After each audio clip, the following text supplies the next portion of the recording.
Nabi bersabda, la yadkhulul jannata mudminu khamrin wala mu'minu bisihrin wala qati'u rahmin. Tidak masuk surga. Ini Nabi yang bilang, tidak masuk surga. Siapa itu? Pertama, mudminu khamrin, orang yang berkekalan dalam mabuk.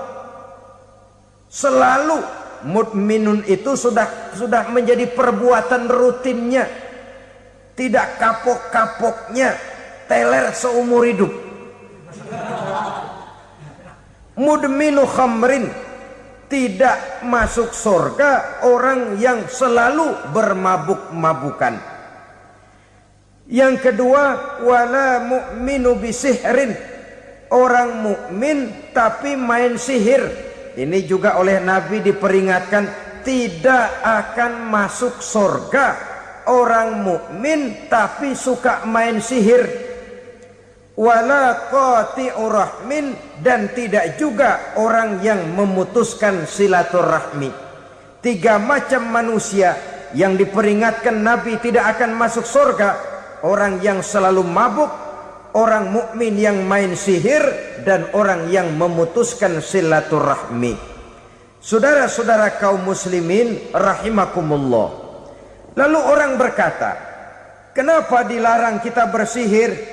Padahal Rasul sendiri kan punya mukjizat. Nah, kita memang harus membedakan antara mukjizat dengan sihir.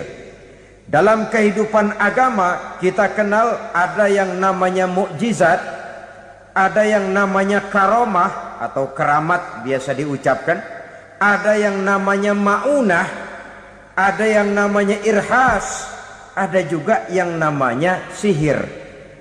Kesemuanya ini berbeda, saudara-saudara. Yang dinamakan mukjizat itu khusus untuk para rasul saja.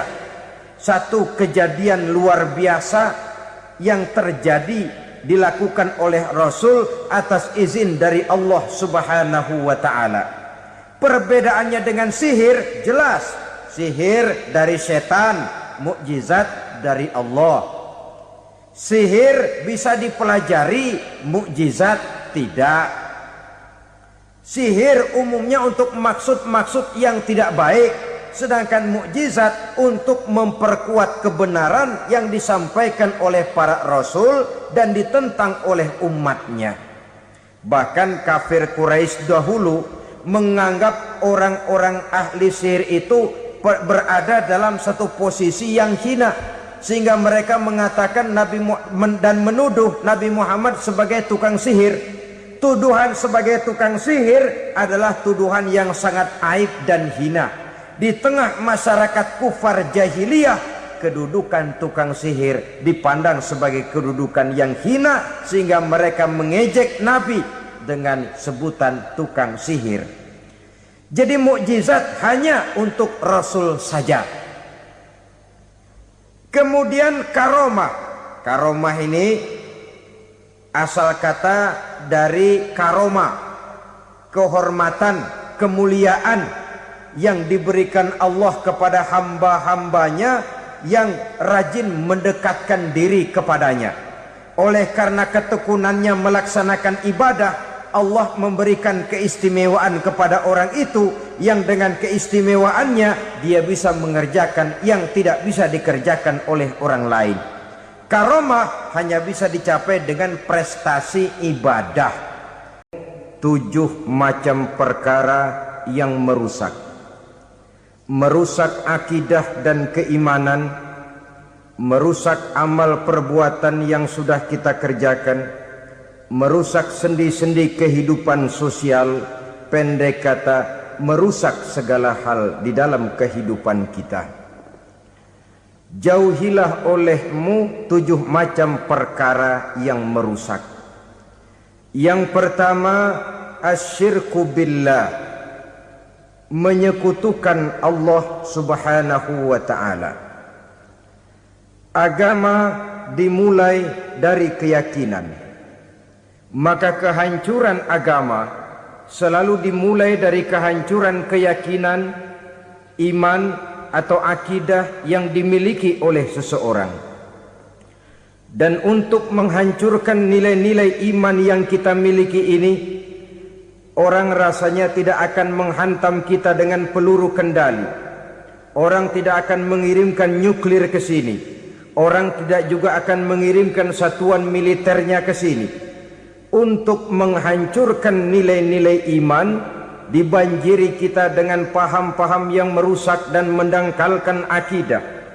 Baik ia bernama materialisme, baik ia bernama sekularisme, baik ia bernama banjirnya maksiat dan munkarat, baik ia bernama banjirnya peradaban dan kebudayaan yang menghancurkan moral daripada anak-anak kita, sedikit demi sedikit melenturkan dan melunturkan nilai-nilai keimanan kita, untuk kemudian pada waktunya nilai iman itu akan bertukar dan berganti menjadi nilai syirik kepada Allah Subhanahu wa taala. Atau pada sisi lain menjadikan yang selain Allah sebagai tujuan akhir daripada kehidupan kita. Sedangkan kita sama-sama maklum bahwa di dalam pandangan agama Islam, dosa yang tidak berampun, dosa yang terbesar, termasuk dalam kategori bapak moyangnya dosa, tidak lain adalah syirik, yakni menyekutukan Allah Subhanahu wa ta'ala. Pola penghancuran iman ini memang berstrategi.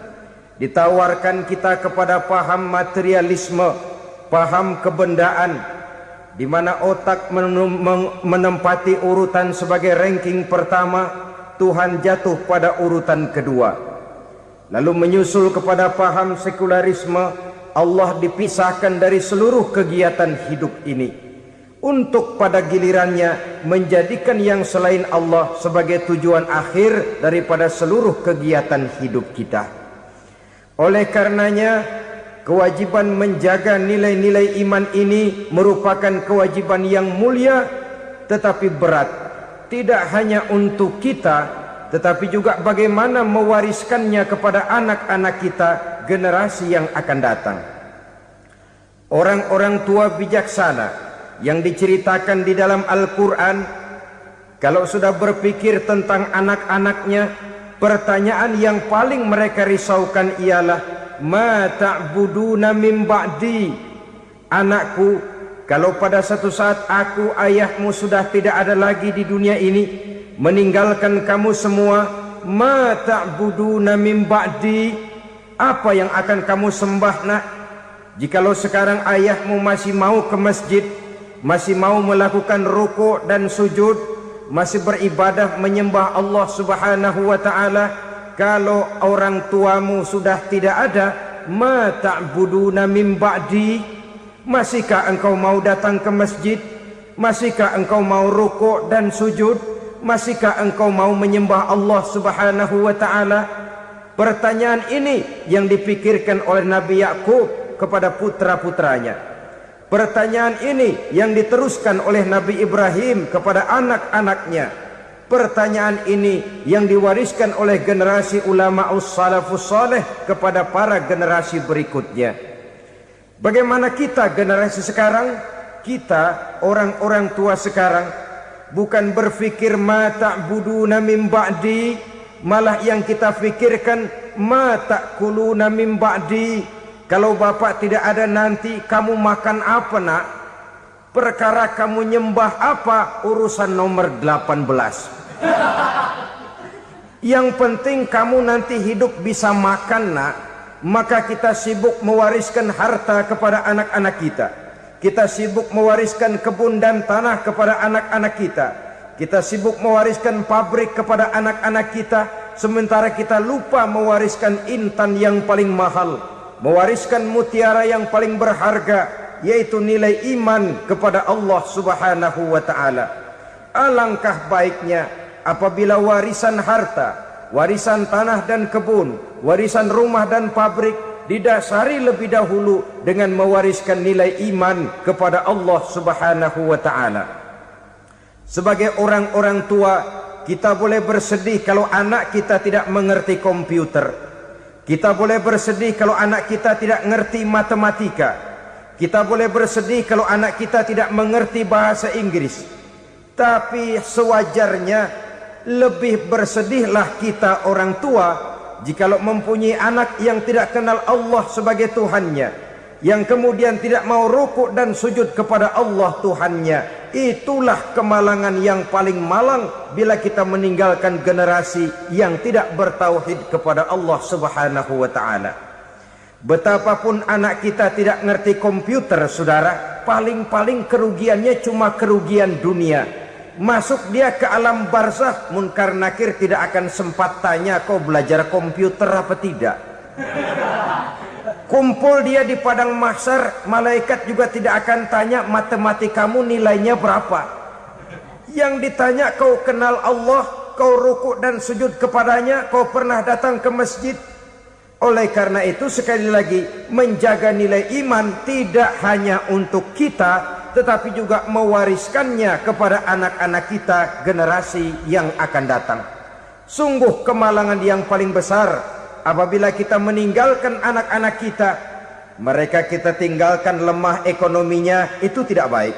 Mereka kita tinggalkan lemah otaknya, itu pun akan membuat mereka tertinggal oleh yang lain. Tapi yang paling celaka, jikalau kita tinggalkan mereka dalam kondisi lemah imannya, rapuh akidahnya, tidak baik dan tidak betul keyakinan hidupnya. Oleh karena itu Nabi berpesan, jauhilah 7 perkara yang merusak. Yang pertama, syirik kepada Allah Subhanahu wa ta'ala. Menyekutukan Allah baik dalam ucapan, dalam keyakinan ataupun dalam perbuatan. Ini perkara pertama yang termasuk 7 perusak besar di dalam kehidupan. Kalau sudah jatuh kita ke lembah syirik, bagaimanapun banyak kebaikan yang kita kerjakan, berjiwa sosial, bertangan pemurah, gemar menolong orang lain, kalau memang dasarnya syirik, maka seluruh kebaikan kita akan hancur, tidak akan ada nilainya dalam pandangan Allah Subhanahu wa ta'ala.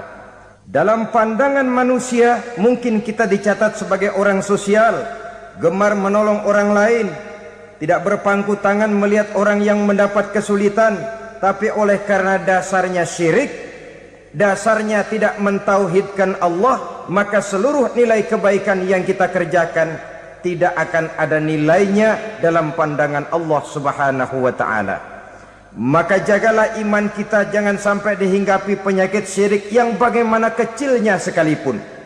Sekali lagi, baik syirik dalam bentuk ucapan, syirik dalam bentuk keyakinan, sampai kepada syirik dalam bentuk perbuatan, kita berhindar kepada sifat-sifat yang sedemikian itu. Karena apa? Dalam satu ayat Quran Allah Subhanahu wa ta'ala menjelaskan, innallaha la yaghfiru ayyushraka bih wa yaghfiru ma duna dzalika liman yasha. Allah tidak akan memberi ampun kepada orang-orang yang menyekutukannya, tapi Allah masih mau memberikan ampun kepada dosa-dosa yang selain itu bagi orang-orang yang dikehendakinya. Dosa selain syirik, apabila kita bertaubat, Allah masih mau mengampuni. Tapi kalau sudah jatuh ke tempat syirik, itu sudah dosa yang tidak berampun. Taubatnya tidak lain melepas syirik, kembali kepada tauhid, berkeyakinan bahwa hanya ada Allah Subhanahu wa ta'ala, Tuhan satu-satunya, yang lam yalid walam yulad walam yakul lahu kufuwan ahad. Tidak beranak, tidak pula diperanakkan, dan tidak satupun yang dapat menyerupai Tuhan Allah Subhanahu wa ta'ala. Saudara-saudara kaum muslimin rahimakumullah, bahwa kita di zaman sekarang memang tidak menyembah berhala, ya. Bahwa kita tidak berterang-terangan mengatakan Tuhan lebih dari satu, memang. Bahwa kita tidak berkeyakinan Tuhan itu punya anak atau diperanakkan, tentu. Tapi dalam perbuatan dan i'tiqad, kita kadang-kadang jatuh tanpa kita sadari ke tempat yang bernama syirik ini. Oleh karenanya, di zaman di mana teknologi makin canggih, di mana kemajuan pembangunan makin menjangkau berbagai aspek kehidupan. Diperlukan keseimbangan antara kemajuan fisik material dengan kemajuan mental spiritual. Apabila tidak ada keseimbangan, yang terwujud tentulah kepincangan, yang diawali dengan pincangnya cara kita berpikir, sehingga pada akhirnya akan mengarah kepada pincangnya cara kita berbuat dan bertindak di dalam kehidupan kita. Oleh karena itu Nabi berpesan, jauhilah sifat syirik, karena syirik merupakan dosa yang teramat besar. Ini sifat merusak yang pertama. Yang kedua kata Nabi, wasihra, jauhilah sihir. Sihir ini juga termasuk perkara yang merusak kehidupan. Kita semua sama-sama maklum bahwa sihir sebenarnya bukan persoalan baru. Sejak sebelum datang Islam, sihir itu sudah ada. Di zaman Yunani kuno, sihir ada. Di zaman Mesir kuno, di zaman Cina kuno, dan yang lain-lain yang serba kuno, sihir itu sudah ada. Bahkan para nabi pun, para rasul yang diutus oleh Allah Subhanahu wa taala, senantiasa berhadapan dengan ahli-ahli sihir untuk menguji kebenaran dari misi yang mereka bawa. Sihir adalah perbuatan di luar kebiasaan yang bisa dikerjakan oleh ahlinya dengan bantuan jin atau setan.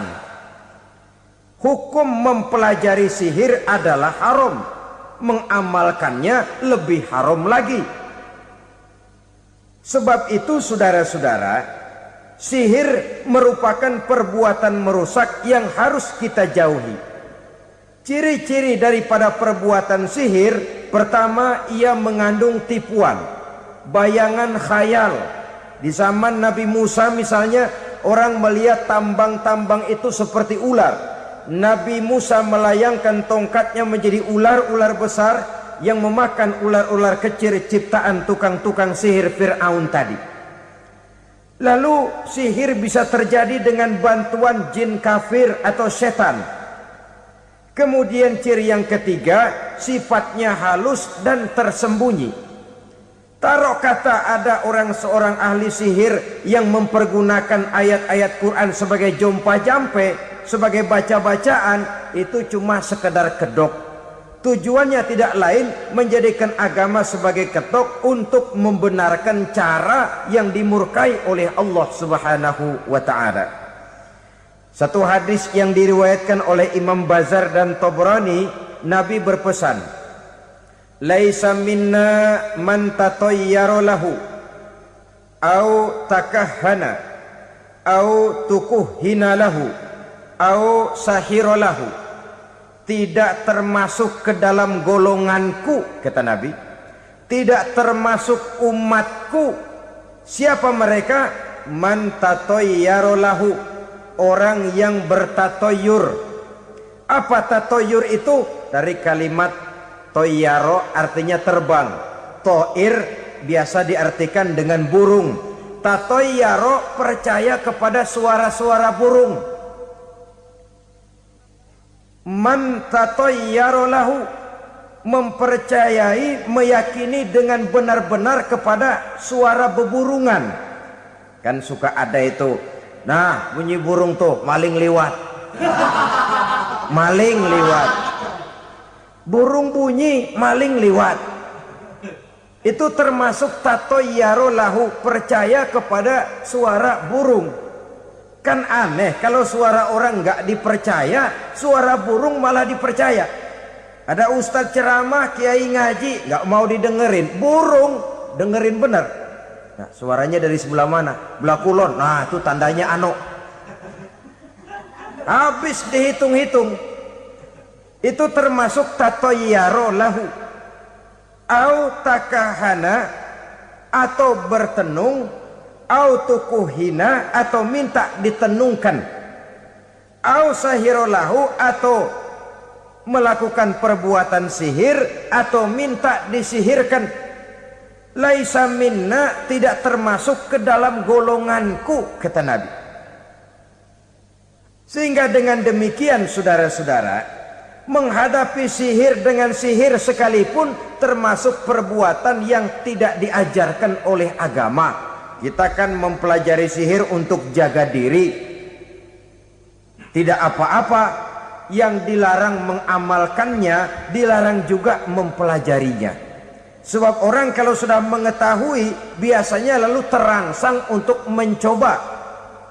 Kalau percobaannya berhasil, biasanya terangsang untuk coba lagi dan coba lagi.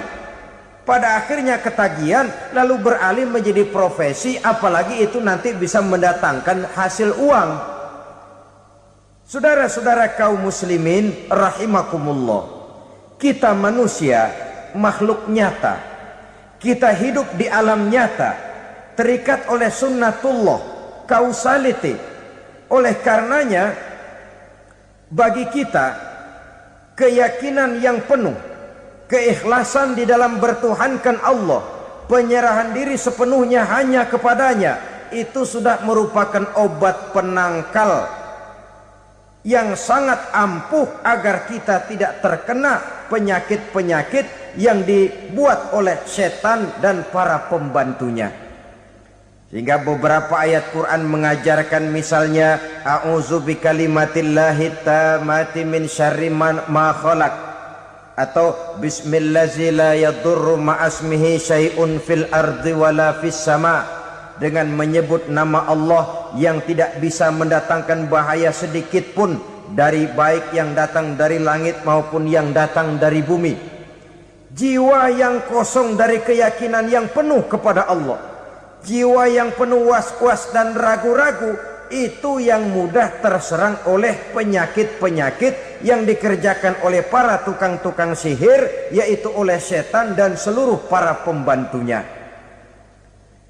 Kemudian hadis kedua yang diriwayatkan oleh Imam Ibnu Hibban, Nabi bersabda, la yadkhulul jannata mudminu khamrin wala mu'minu bisihrin wala qati'u rahmin. Tidak masuk surga. Ini Nabi yang bilang, tidak masuk surga. Siapa itu? Pertama, mudminu khamrin, orang yang berkekalan dalam mabuk.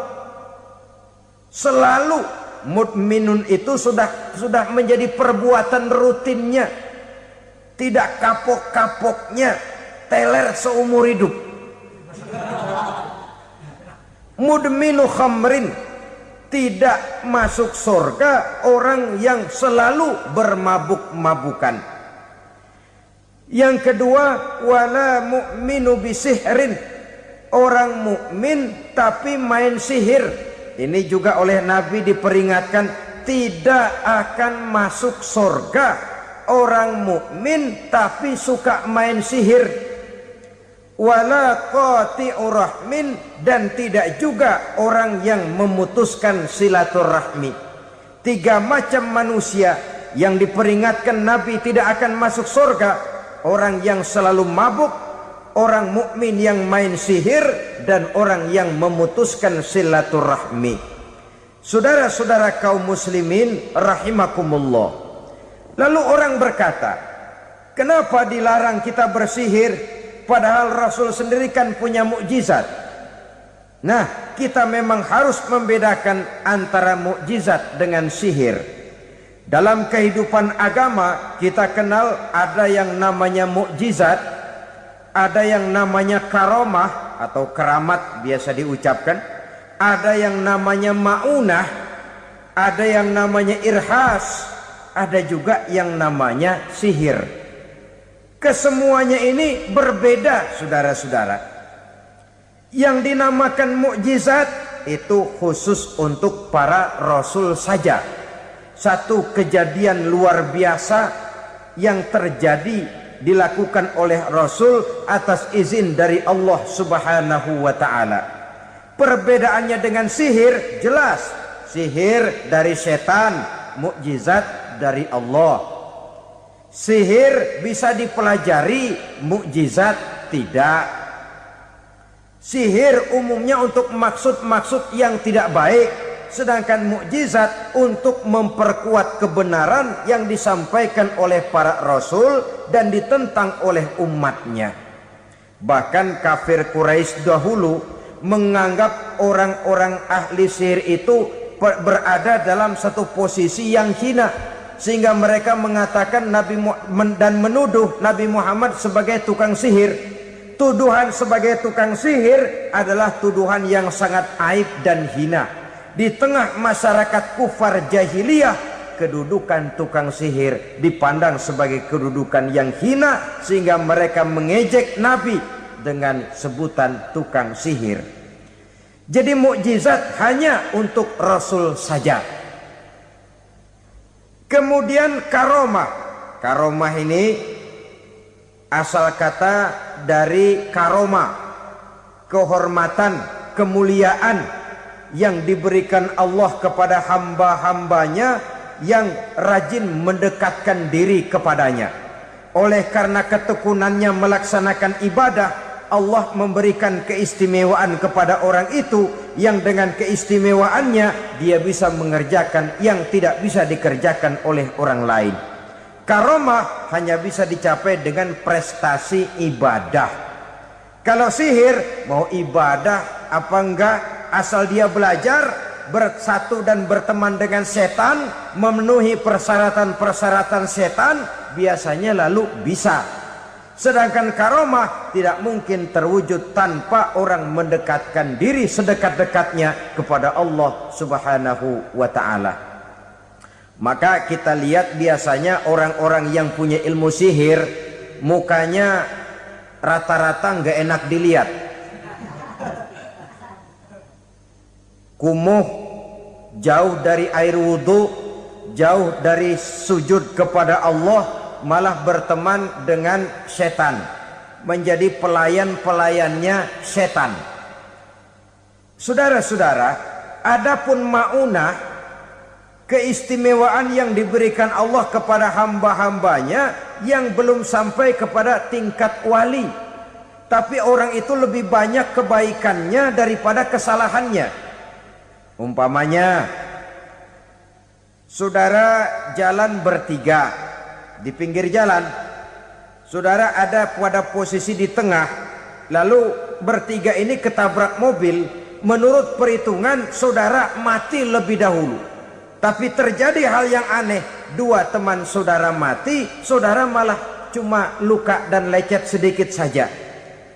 Apa itu? Kalau kita lebih banyak kebaikannya daripada kesalahannya, itu yang dinamakan maunah, pertolongan yang diberikan Allah kepada hamba-hambanya yang lebih banyak kebaikannya daripada kesalahannya.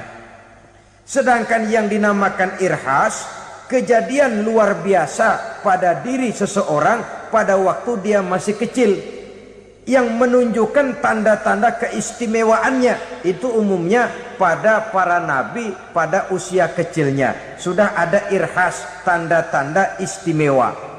Jelas baik mukjizat, karomah, maunah maupun irhas berbeda dengan sihir. Sihir ini jelas saja merupakan bantuan dan persekutuan antara manusia dengan setan. Padahal setan, kata Allah dalam Al-Quran, innahu lakum aduwwum mubin, sesungguhnya setan bagi kamu adalah musuh yang sangat jelas. Saudara-saudara kaum muslimin rahimakumullah, di zaman sekarang dalam menghadapi beban kehidupan yang makin pelik, menghadapi stres yang tidak kunjung selesai, menghadapi persoalan-persoalan yang teramat berat, orang sering mencari jalan keluar kepada hal-hal yang menurut pendapatnya bisa meringankan beban moralnya itu. Pergilah dia mencari sesuatu yang dapat meringankan bebannya, dan tidak jarang yang jatuh ke pangkuan tukang-tukang tenung, ke pangkuan tukang-tukang sihir, yang mereka itu oleh Quran dijelaskan kazabal munajjimun walau sodaku.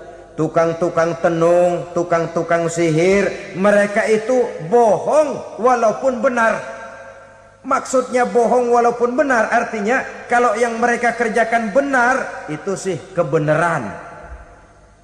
Benar dengan kebenaran itu lain. Kebenaran, kebetulan bisa, tapi tidak untuk selalu. Apalagi kalau itu sudah membahayakan kehidupan orang lain. Jadi oleh karena itu Nabi berpesan, jauhilah daripada sihir. Kalau sudah jauhilah dari sihir, artinya ya jauhilah daripada mempelajarinya, jauhilah daripada bergaul dengan orang-orang yang ahli di bidang itu, karena dari pergaulan segalanya bisa menular. Baiklah saudara, ini yang kedua. Yang ketiga pesan Nabi, wa qatlan nafsil lati harramallahu illa bil haqq. Membunuh orang lain dengan cara yang tidak benar, membunuh orang yang diharamkan oleh Allah Subhanahu wa taala untuk melakukannya kecuali dengan alasan yang benar.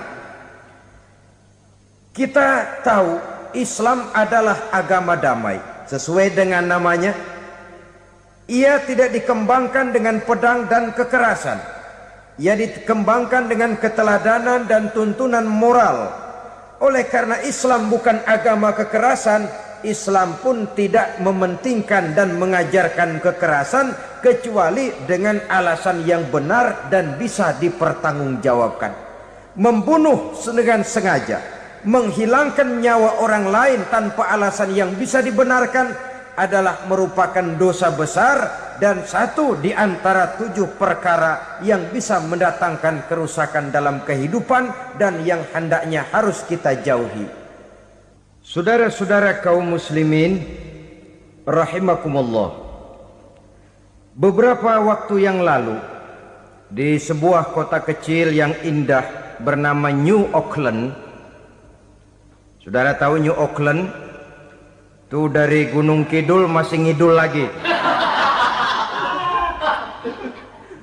Pernah diadakan satu seminar yang membicarakan bagaimana menyelamatkan masyarakat manusia dari bahaya Perang Dunia Ketiga. Diperkirakan kalau terjadi Perang Dunia Ketiga, manusia tidak akan tersisa. Sebab apa? Pada waktu itu cadangan nuklir yang dimiliki oleh bersama Amerika dan Rusia konon sudah sanggup memusnahkan 6 miliar manusia pada saat jumlah manusia baru 5 miliar. Jadi kelebihan nuklir dunia ini. Kalau terjadi Perang Dunia Ketiga, sulit manusia untuk tersisa. Maka dibahaslah di dalam seminar itu, wah, supaya tidak terjadi Perang Dunia Ketiga, maka perlombaan membuat senjata-senjata canggih, alat-alat pembunuh modern harus segera dibatasi. Dibahas, tidak mungkin kita membatasi perlombaan membuat senjata. Kenapa? Makin maju ilmu dan teknologi, makin canggih senjata yang ditemukan. Atom sudah meningkat menjadi nuklir, nuklir sudah meningkat menjadi neutron, dan kita tahu bom yang bernama neutron ini bom yang cukup membunuh tanpa perlu merusak. Artinya kalau dia diledakkan di kota kita ini, bangunan utuh, jembatan tidak ambruk, rumah-rumah tetap berdiri, tapi semua yang bernama hidup mati. Itu katanya lebih sopan dari bom atom. Sebab kalau si atom ini sudah membunuh, merusak pula. Neutron cukup membunuh saja tanpa perlu merusak. Jadi majunya senjata-senjata teknologi sebagai akibat yang logis dari kemajuan ilmu pengetahuan ini tidak bisa kita batasi. Dan memang sebenarnya yang bahaya bukan senjatanya, tapi manusia yang mengendalikan senjata itu. Mereka kembali kepada prinsip the man behind the gun. Bukan senjatanya yang bahaya, tapi manusia yang mengendalikan senjata itu yang bahaya. Walaupun senjatanya modern, katakanlah model M16 umpamanya, Kalau yang mengendalikannya orang beriman, insya Allah aman. Tapi biar megang cuma senapan angin, kalau yang megang orang brutal, ngeri kita deket-deket. Apalagi kalau memang bukan ahlinya menggunakan senjata, bisa ngeker kaki kena jidat.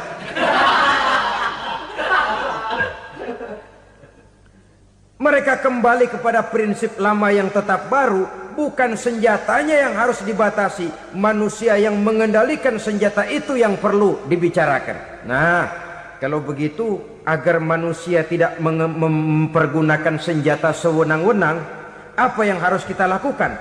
Ya, manusianya harus bermoral. Ya, tapi moral yang mana? Di dunia ini banyak ajaran tentang moral. Itu pun mudah saja. Di sini kan kita undang saja ahli dari berbagai agama untuk membicarakan konsep perdamaian menurut agamanya masing-masing. Baik, setuju itu? Setuju.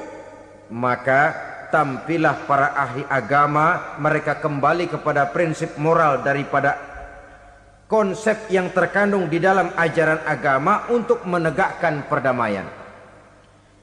Mula-mula naiklah ahli dari agama Hindu, dibacakan konsep perdamaian menurut ajaran agama Hindu, bahwa untuk damai manusia harus meninggalkan nafsu keduniaannya, menempuh samsara dan sebagainya untuk mencapai nirwana, menjauhi kemegahan dan kemewahan dunia.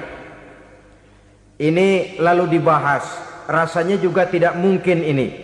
Kemudian dari agama Nasrani, bahwa untuk damai manusia harus menciptakan sifat kasih sayang. Kalau ditampar pipi kiri, berikan pipi yang kanan. Kalau diberikan selendang, berikan baju. Nanti orang kasihan, lalu dia tidak akan nampar lagi. Ketika ini dibahas, ternyata rasanya pun tidak mungkin bisa diterima. Karena apa? Di zaman sekarang orang ditampar pipi kiri, dikasih pipi kanan. Bukan kasihan, gemes. Damai belum tentu, bonyok udah jelas. Lalu ketika dibacakan konsep perdamaian menurut Quran, di mana disampaikan ayat wa jazaa'u sayyi'atin sayyi'atun misluha faman afa wa aslaha fa ajruhu 'ala Allah.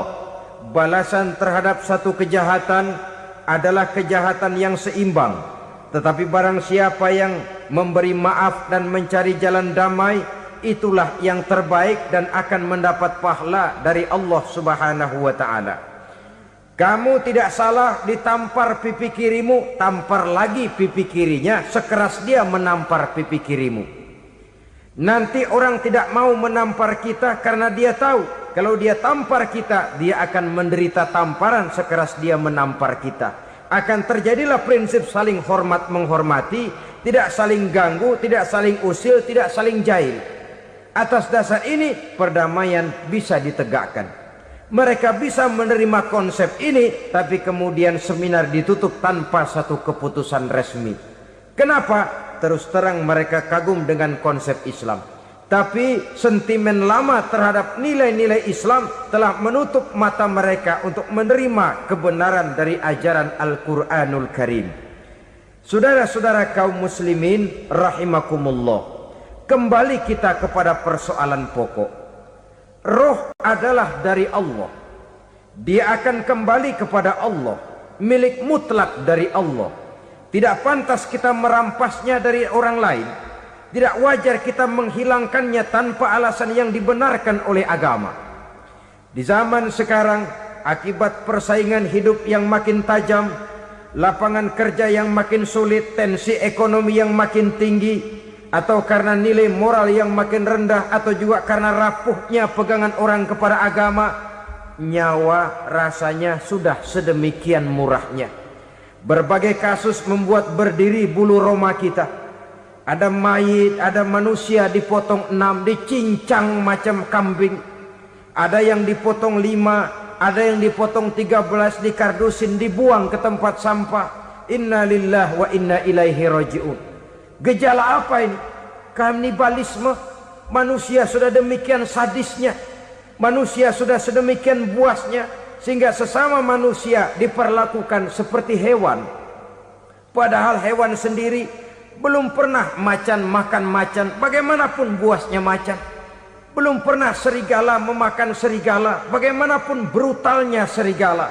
Tetapi manusia makan manusia di zaman sekarang kadang jadi kenyataan dalam kehidupan kita. Kadang persoalannya remeh saja. Soal uang 200 perak, pisau bicara, nyawa melayang. Soal rokok sebatang, celurit bicara, nyawa melayang. Soal-soal yang sama sekali tidak prinsip, begitu mudah kita menghilangkan nyawa orang lain.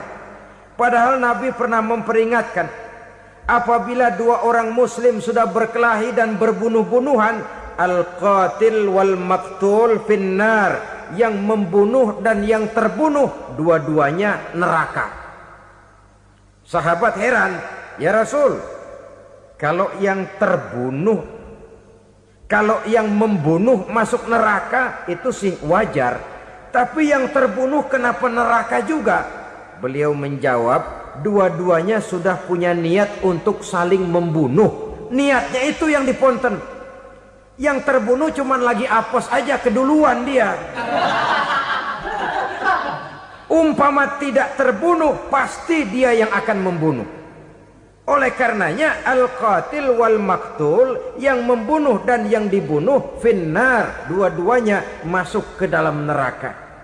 Islam menghormati kehidupan, tidak hanya terbatas kepada sesama muslim, orang-orang yang berlainan agama pun yang mau hidup berukun, damai, berdampingan dengan umat Islam, jiwa mereka, darah mereka dilindungi oleh nilai-nilai Islam yang disebut dengan kafir zimmi ini. Mengganggu mereka sama saja dengan mengganggu aku, kata Nabi. Jadi oleh karena itu, sayangilah sesama. Kehidupan adalah anugerah Allah, bukan wewenang kita untuk mencabutnya dari orang lain, bukan wewenang kita untuk merampas dan menghilangkannya dari orang lain. Apa yang tidak enak terjadi pada diri kita, begitu pula lah apabila terjadi pada diri orang lain. Sehingga Nabi mengatakan, la yu'minu ahadukum hatta yuhibba li akhihi ma yuhibbu li nafsihi.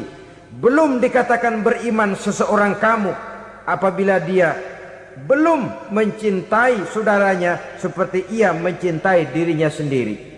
Apa yang enak dirasakan oleh orang lain, enak juga dirasakan oleh dia. Mengukur orang lain dengan diri sendiri. Kalau orang lain tanpa salah saya fitnah, kalau saya tanpa salah difitnah orang, enak apa enggak? Enggak, orang lain juga begitu. Kalau orang lain tanpa salah saya tempeleng kepalanya, enak apa tidak? Tidak. Orang lain juga begitu. Yang tidak enak terjadi pada diri kita, tentu tidak enak juga kalau terjadi pada orang lain.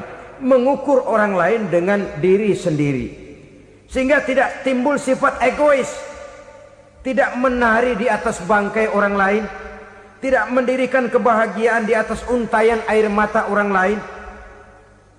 Sehingga dengan demikian saudara-saudara, dia bisa menghormati kehidupan, menghormati orang lain sebagaimana dia ingin dihormati.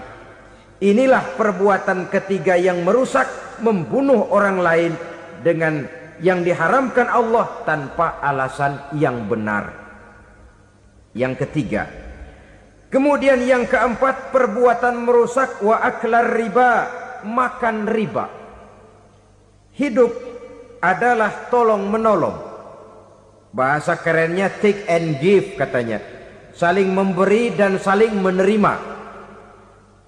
Nabi mengajarkan, man kuraba kurbatan min kurabid dunya karaballahu lahu kurbatan min kurabi yaumal qiyamah. Wallahu fi aunil abdi madamal abdu fi auni akhihi. Siapa yang meringankan beban dari beban-beban yang dirita seseorang di dalam kehidupan dunia, Allah akan meringankan bebannya daripada beban-beban yang harus dipikulnya di hari kiamat nanti. Wallahu fi aunil abdi madamal abdu fi auni akhihi. Allah senantiasa akan menolong seorang hamba selama hamba itu masih mau menolong saudaranya. Allah selalu akan menolong seorang hamba selama hamba itu masih mau menolong saudaranya. Apabila kita sudah berpangku tangan terhadap kesulitan orang lain, biasanya pun pada saat kita mendapat kesulitan, kita akan sulit juga memperoleh pertolongan. Nah, riba alias renten, kedoknya adalah menolong orang, tapi sama juga bulu buntutnya dilepas, palanya dicekek. Menolong orang pada akhirnya menjadi beban bagi seseorang, dan memang mencari orang-orang yang berada dalam posisi kesulitan. Biasanya di daerah-daerah di mana musim paceklik, jadi lapangan kerja sulit, sedangkan urusan perut tidak bisa ditunda. Akhirnya orang terjebak ke dalam rentenir, ke dalam riba, ke dalam renten. Bunga berbunga, sehingga satu saat jumlah bunganya bisa lebih besar dari jumlah pinjaman pokoknya. Kemudian kalau juga ternyata tidak bisa dibayar, rumah jadi taruhan. Memang rumah satu-satunya, begitu rumah ditarik mulain camping. Bukankah pada akhirnya akan mewariskan kesengsaraan? Oleh karena itu, kepada kita berusahalah jangan berhubungan dengan rentenir, jangan makan renten dan riba. Kepada mereka yang melaksanakan riba, walaupun mendatangkan keuntungan materi, tapi percayalah, harta yang didapat dengan jalan riba tidak akan membawa keberkahan. Manakala tidak membawa keberkahan, dia tidak akan mendatangkan ketenangan di dalam kehidupan kita. Oleh karenanya, memakan harta riba termasuk perbuatan yang merusak sendi-sendi kehidupan sosial, merusak kehidupan orang lain, merusak kehidupan masyarakat, tetangga, pergaulan dan sebagainya. Yang kelima, wa akla malil yatim, memakan harta anak yatim dengan cara yang zalim. Nih, memang lezat. Anak yatim itu nggak tahu urusan apa-apa. Kita diamanahkan untuk mengurusinya. Kadang-kadang dibentuklah panitia penyantunan yatim piatu. Yatimnya mah tetap kelaparan, panitianya yang pada gendut.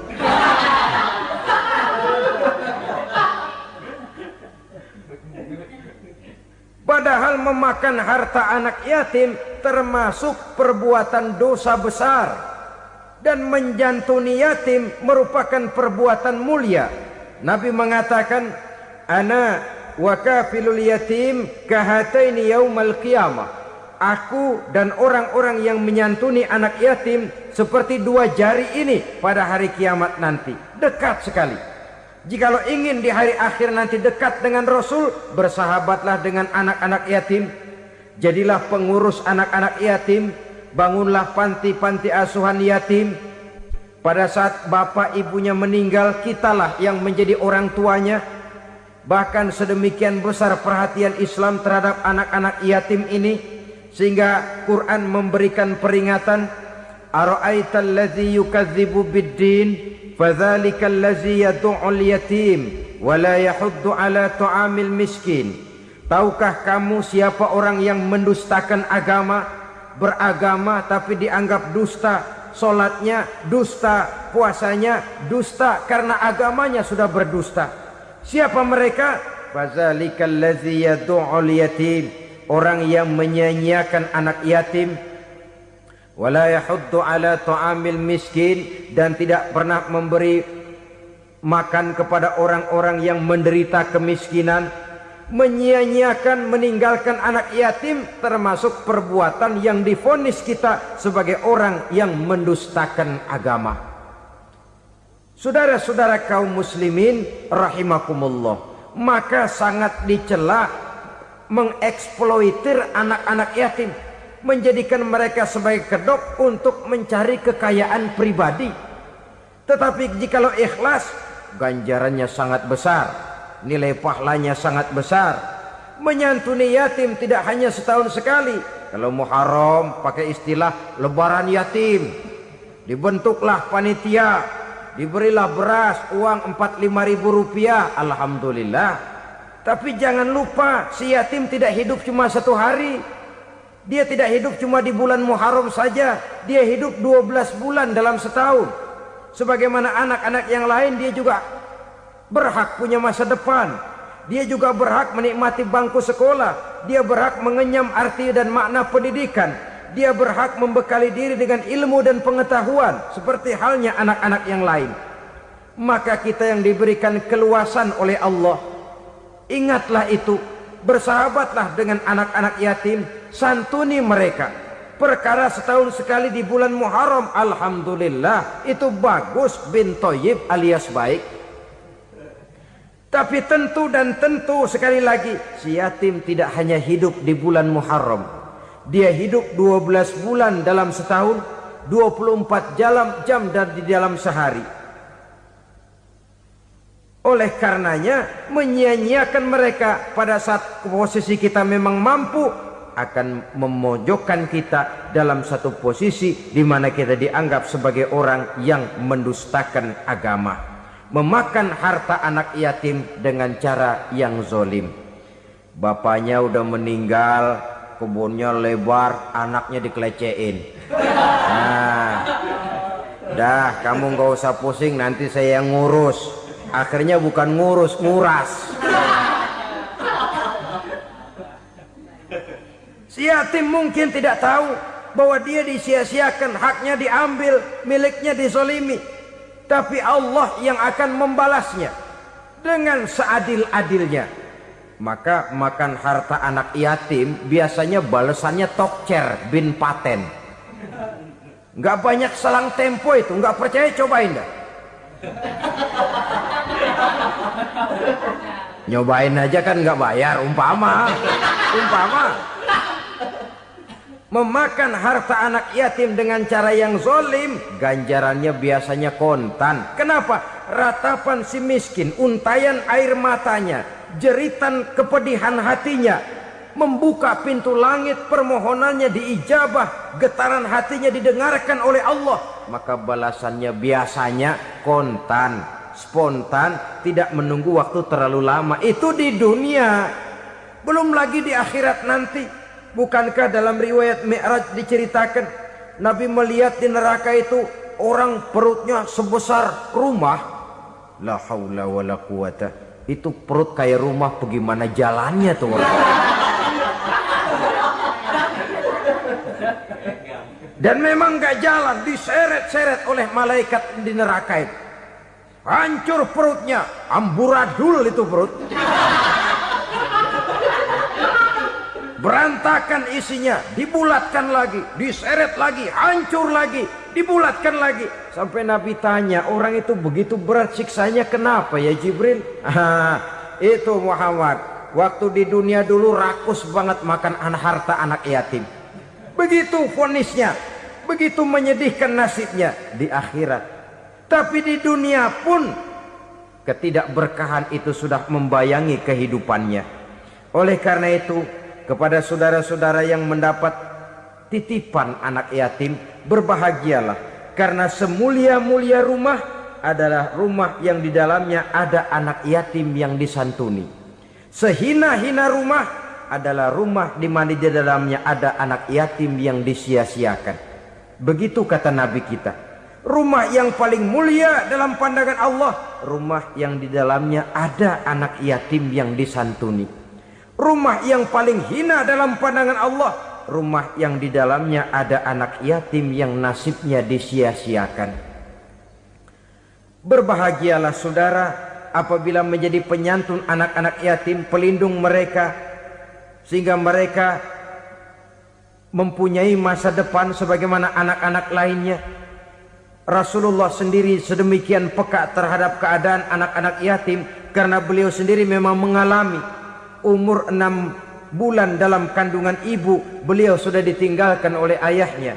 Pada saat berusia 6 tahun, ibu sudah meninggal. Yatim piatu dalam usia di mana beliau sedang perlu belas kasih seorang ibu dan pengertian seorang bapa.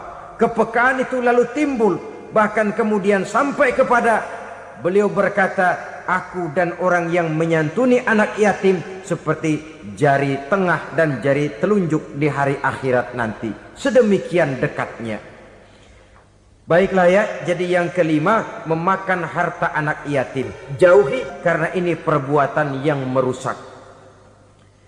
Yang keenam, watawalli yaumaz zahfi, melarikan diri pada hari pertempuran. Apa ini? Khianat, tidak konsekuen dengan konsep perjuangan. Pada mulanya keras benar teriak berantas korupsi, ganyang korupsi, cuma karena belum dapat giliran. Begitu dia naik dapat kesempatan, korupsinya lebih edan dari yang diteriakinya. Ini termasuk tawalli yaumaz zahfi, berpaling pada hari peperangan. Di saat menghadapi musuh, kalau belum kelihatan musuh, teriaknya nyaring bener. Jangan takut, demi kebenaran sampai titik darah yang paling penghabisan. Musuh belum kelihatan. Begitu musuh sudah kelihatan, paling dulu lari ke belakang. Kalau diajak berjuang ada saja alasannya. Sehingga Quran memberikan peringatan kepada kita semua. Mengapa kamu ini berat? Kalau sudah diajak berjuang di jalan Allah, kakimu seperti terhunjam berakar di perut bumi. Berat untuk melangkah berjuang. Lari dari pertempuran tidak konsekuen dengan konsepsi perjuangan. Mau enaknya saja. Dalam kondisi yang sulit lalu berpangku tangan. Ini termasuk ciri munafik yang di dalam Al-Quran disindir dengan bahasa kullama adha'a lahum masyaufi wa iza azlama alaihim qamu. Waktu terang mereka jalan, giliran gelap mereka mandek. Artinya, maksudnya, kalau giliran ada untungnya aja, rame-rame teriak Islam. Tapi begitu diminta berjuang, dituntut berkorban, rame-rame mundur. Waktu dilihat di Islam ada untungnya, rame-rame teriak Islam. Pak, saya Islam banget, Pak. KTP saya Islam, Pak. Pokoknya Islam banget dah. Tapi ketika diminta berjuang, dituntut sedikit berkorban, rame-rame mengundurkan diri. Tahun 65 PKI berontak. Waduh, waktu itu jadi orang Islam untung itu. Nggak dikejar-kejar, aman. Masjid rame, mobil-mobil mewah parkir di depan musola dan masjid. Kenapa? Waktu itu asal udah ke masjid aman. Islam selamat, untung. Tapi begitu keadaan aman, yang parkir di musola sepeda butut melulu.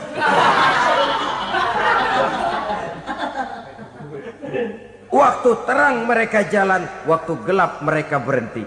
Dikala di Islam ada untungnya, baru wah Islam bagus, Islam hebat.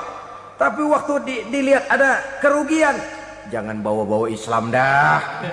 Jangan bicara soal Islam, ini kan bukan soal agama. Bukan soal agama. La haula wa la quwata illa billah.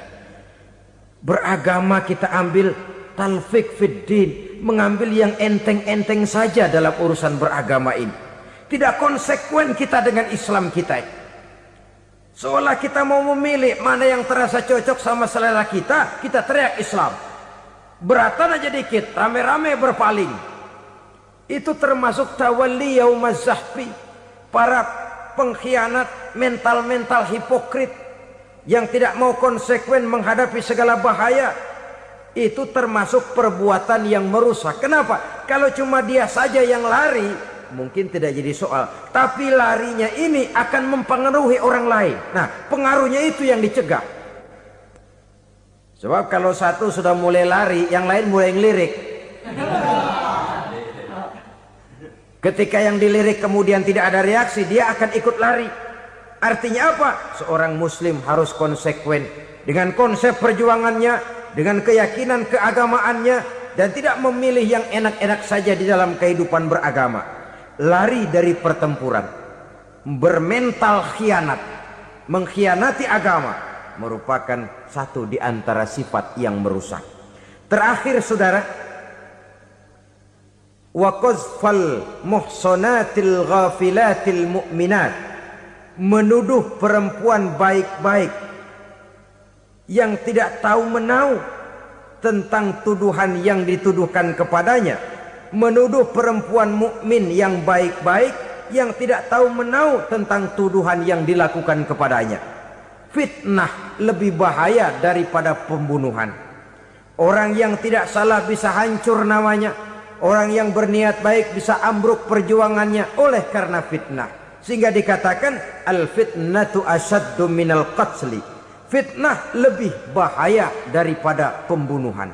Maka memfitnah ini termasuk satu dosa di antara 7 hal merusak yang harus kita jauhi semampu kita, semampu-mampunya. Mengupayakan sebisa-bisanya jangan sampai terjebak ke dalam hal yang demikian. Maksud utama daripada diutusnya Rasulullah sallallahu alaihi wasallam ke alam ini tidak lain adalah untuk memperbaiki akhlak manusia. 14 abad yang lalu, dari sebuah kota kecil yang tidak ada dalam peta, lahir satu proyek raksasa, proyek memperbaiki akhlak manusia. Di tengah-tengah dunia pada ketika itu, Eropa masih biadab, Afrika belum dikenal orang, Asia sungguh sangat terbelakang, dan semenanjung Arabia dari berbagai aspek kehidupannya dikenal sebagai masyarakat jahiliyah. 13 tahun pertama dari perjuangan selama periode Mekah, apa yang dilakukan oleh baginda Rasul tidak lain adalah memperbaiki akhlak manusia kepada Allah Subhanahu wa ta'ala dengan menanamkan roh, jiwa dan semangat tauhid. Kita tahu bahwa masyarakat jahiliyah menyembah batu, menyembah patung, menyembah berhala yang mereka buat sesuai dengan kekayaannya masing-masing. 360 berhala di sekeliling Ka'bah merupakan bukti nyata dari sesembahan mereka. Yang kaya membuat berhala dari emas lalu disembah, yang setengah kaya bikin patung dari perak lalu disembah, yang hampir miskin bikin Tuhan dari kayu lalu disembah, yang miskin benar tepung terigu diadonin lalu dibentuk seperti wujud seseorang kemudian disembah, dan apabila selesai nyembah perutnya terasa lapar, Tuhannya habis dipretelin. Sepanjang sejarah kemanusiaan cuma masyarakat jahiliyah saja yang sampai makan Tuhan. Sesadis-sadisnya bangsa Indonesia belum pernah sampai makan Tuhan. Maka menghadapi manusia seperti ini, yang pertama dilaksanakan oleh Rasul memperbaiki akhlak mereka kepada Allah, menanamkan la ilaha illallah, bahwa tidak ada Tuhan yang perlu disembah selain daripada Allah Subhanahu wa ta'ala. Ini hakikatnya merupakan inti daripada ajaran Rasul-Rasul terdahulu. Kenapa? Seluruh Rasul bersumber dari satu sumber yang sama, yaitu dari Allah Subhanahu wa ta'ala. Maka prinsip ajaran ketuhanan yang mereka bawa tentu saja sama. Nabi Adam mengajarkan la ilaha illallah, Nabi Nuh mengajarkan la ilaha illallah, cuma tentu sambungannya Nuh Rasulullah. Nabi Ibrahim mengajarkan la ilaha illallah, Ibrahim Rasulullah. Nabi Musa mengajarkan la ilaha illallah, Musa Rasulullah. Bahkan Nabi Isa mengajarkan la ilaha illallah, Isa Rasulullah. Dan Nabi Muhammad mengajarkan la ilaha illallah, Muhammadur Rasulullah. Akhlak manusia kepada Allah dengan menanamkan tauhid. Jadi kalau ingin berakhlak yang benar kepada Allah, jaga tauhid, pegang teguh akidah. Saudara-saudara kaum muslimin rahimakumullah, Lawan daripada tauhid adalah kufur. Kufur bisa dua, bisa kufur iman, bisa kufur nikmat. Kufur itu sifatnya, kafir itu orangnya. Ada orang kufur iman, dan ini merusak akhlak kepada Allah Subhanahu wa ta'ala. Kufur iman itu kadang-kadang bentuknya syirik, orangnya disebut musyrik. Kufur iman itu kadang-kadang bentuknya nifak, orangnya disebut munafik. Kufur iman itu kadang-kadang bentuknya riddah, orangnya disebut murtad. Ini merupakan jenis daripada kufur-kufur iman dan tergelincirnya manusia daripada akhlak kepada Allah Subhanahu wa ta'ala. Benar, di zaman sekarang kita tidak menyembah berhala. Memang di zaman sekarang kita tidak menyembah patung. Iya, kita tidak berkeyakinan Tuhan lebih dari satu. Tapi kadang-kadang akhlak kita kepada Allah sering lentur dan luntur, sering bergoyang dan tergoncang, sering kena erosi dan polusi. Bahwa kita tidak menyembah Latta, Uzza, Manat dan Hubal seperti masyarakat jahiliyah dahulu, memang. Tapi Latta zaman sekarang, Uzza zaman sekarang, Manat dan Hubal di zaman sekarang, berhala-berhala di abad kita sekarang ini, kadang-kadang bernama harta, kadang-kadang bernama wanita, kadang-kadang bernama tahta, mungkin juga bernama Toyota. Sesuatu yang lebih kita agungkan daripada Allah, menjelmalah dia menjadi berhala-berhala di zaman kita sekarang ini. Manakala kita di kantor sudah lebih takut kepada kepala bagian kita daripada kepada Allah, maka Tuhan kita barangkali adalah kepala bagian kita. Manakala kita sudah lebih takut kepada manusia daripada kepada Allah, bergeserlah akhlak kita kepada Allah, mengagungkan manusia dan menomorduakan Allah. Maka di zaman sekarang akhlak kita kepada Allah sering kena erosi, sering kena polusi. Mungkin karena sulitnya lapangan kerja, tingginya tensi ekonomi, persaingan hidup yang makin tajam, sulitnya mencari lapangan kerja, orang kadang-kadang nekat, sedikit pertimbangan, picik pandangan, mudah melakukan potong kompas, sehingga terjadilah perbuatan-perbuatan yang memelencengkan akhlak kita kepada Allah Subhanahu wa ta'ala. Kadang-kadang terjebak mempercayai selain daripada Allah, kadang-kadang terjebak di dalam mengagungkan yang selain daripada Allah lebih dari yang seharusnya. Terkenalah akhlak kita kepada Allah jaringan-jaringan erosi dan polusi. Kufur sebagai lawanan daripada tauhid merupakan sifat daripada orang yang tidak berakhlak kepada Allah. Bentuknya pertama bisa syirik. Syirik itu artinya meyakini ada Tuhan lain selain daripada Allah. Itu yang namanya syirik. Jadi percaya Tuhan ada, cuman Tuhannya kelebihan. Itu yang disebut syirik, dan itu merupakan cerminan dari akhlak yang rusak kepada Allah Subhanahu wa ta'ala. Berkeyakinan Tuhan lebih dari satu, berkeyakinan bahwa Tuhan itu beranak atau diperanakkan, atau mengagungkan sesuatu sama dengan Allah, atau menjadikan yang selain Allah sebagai tujuan akhir daripada perjalanan kehidupan ini, maka itu sudah terjebak kita dalam musyrik. Dan syirik satu dosa yang tidak berampun.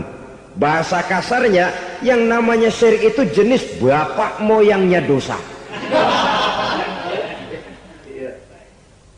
Saudara-saudara, sebab itu saya pesan, kalau memang terpaksa, biasanya yang tinggal di kota-kota besar itu kalau tidak kepengen dosa kan susah.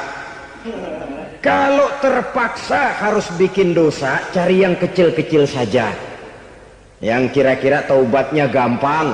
Umpamanya pulang sholat Jumat nukar sendal, umpama yaitu jelas dosa, tapi dosa yang taubatnya agak mudah. Jangan sampai terjebak ke dalam syirik, menyekutukan Allah. Kalau sudah menyekutukan Allah, Allah dimadu, murka benar Allah kepada kita. Innallaha la yaghfiru ayyushraka bih wa yaghfiru ma duna dzalika liman yasha. Allah tidak akan memberi ampun kepada orang yang menyekutukannya dengan sesuatu, tapi Allah mau mengampunkan dosa yang selain itu bagi orang yang dikehendakinya. Jadi orang-orang yang sudah terjebak syirik, menyekutukan Allah, meyakini ada Tuhan lain selain daripada Allah, meyakini Tuhan beranak atau diperanakkan, bagaimanapun baiknya mereka di dunia, bagaimanapun sosial jiwanya, bagaimanapun pemurah tangannya memberikan santunan dan pertolongan kepada orang lain, kalau sudah syirik, seluruh nilai kebaikannya akan tidak ada gunanya lagi, karena tidak ada tempat nilai kebaikan itu bergantung. Sedangkan kita berbuat baik agar diterima oleh Allah. Kalau Allahnya marah kepada kita, siapa yang akan menerima nilai kebaikan itu sendiri? Ini bentuk yang pertama. Yang nyata-nyata menyembah berhala, syirik. Yang nyata-nyata beriktikad Tuhan lebih dari satu, syirik. Atau yang tersamar. Yang tersamar itu yang sering jadi penyakit kita. Saya sejak ada perkutut ini di rumah, perkutut. Saudara-saudara, yang merusak akhlak kepada Allah, yang merusak tauhid setelah syirik, bisa juga berbentuk nifak. Nifak itu sifatnya, orang yang punya sifat nifak disebut munafik. Asal katanya dari nafakun. Nafakun itu satu lubang yang punya dua muka, seperti goa, ada tempat masuk, ada tempat keluar. Maka munafik orang yang punya dua muka. Kalau bahasa kita, pandai bermain minyak di atas air, manis jika berhadapan, balik belakang lain bicara.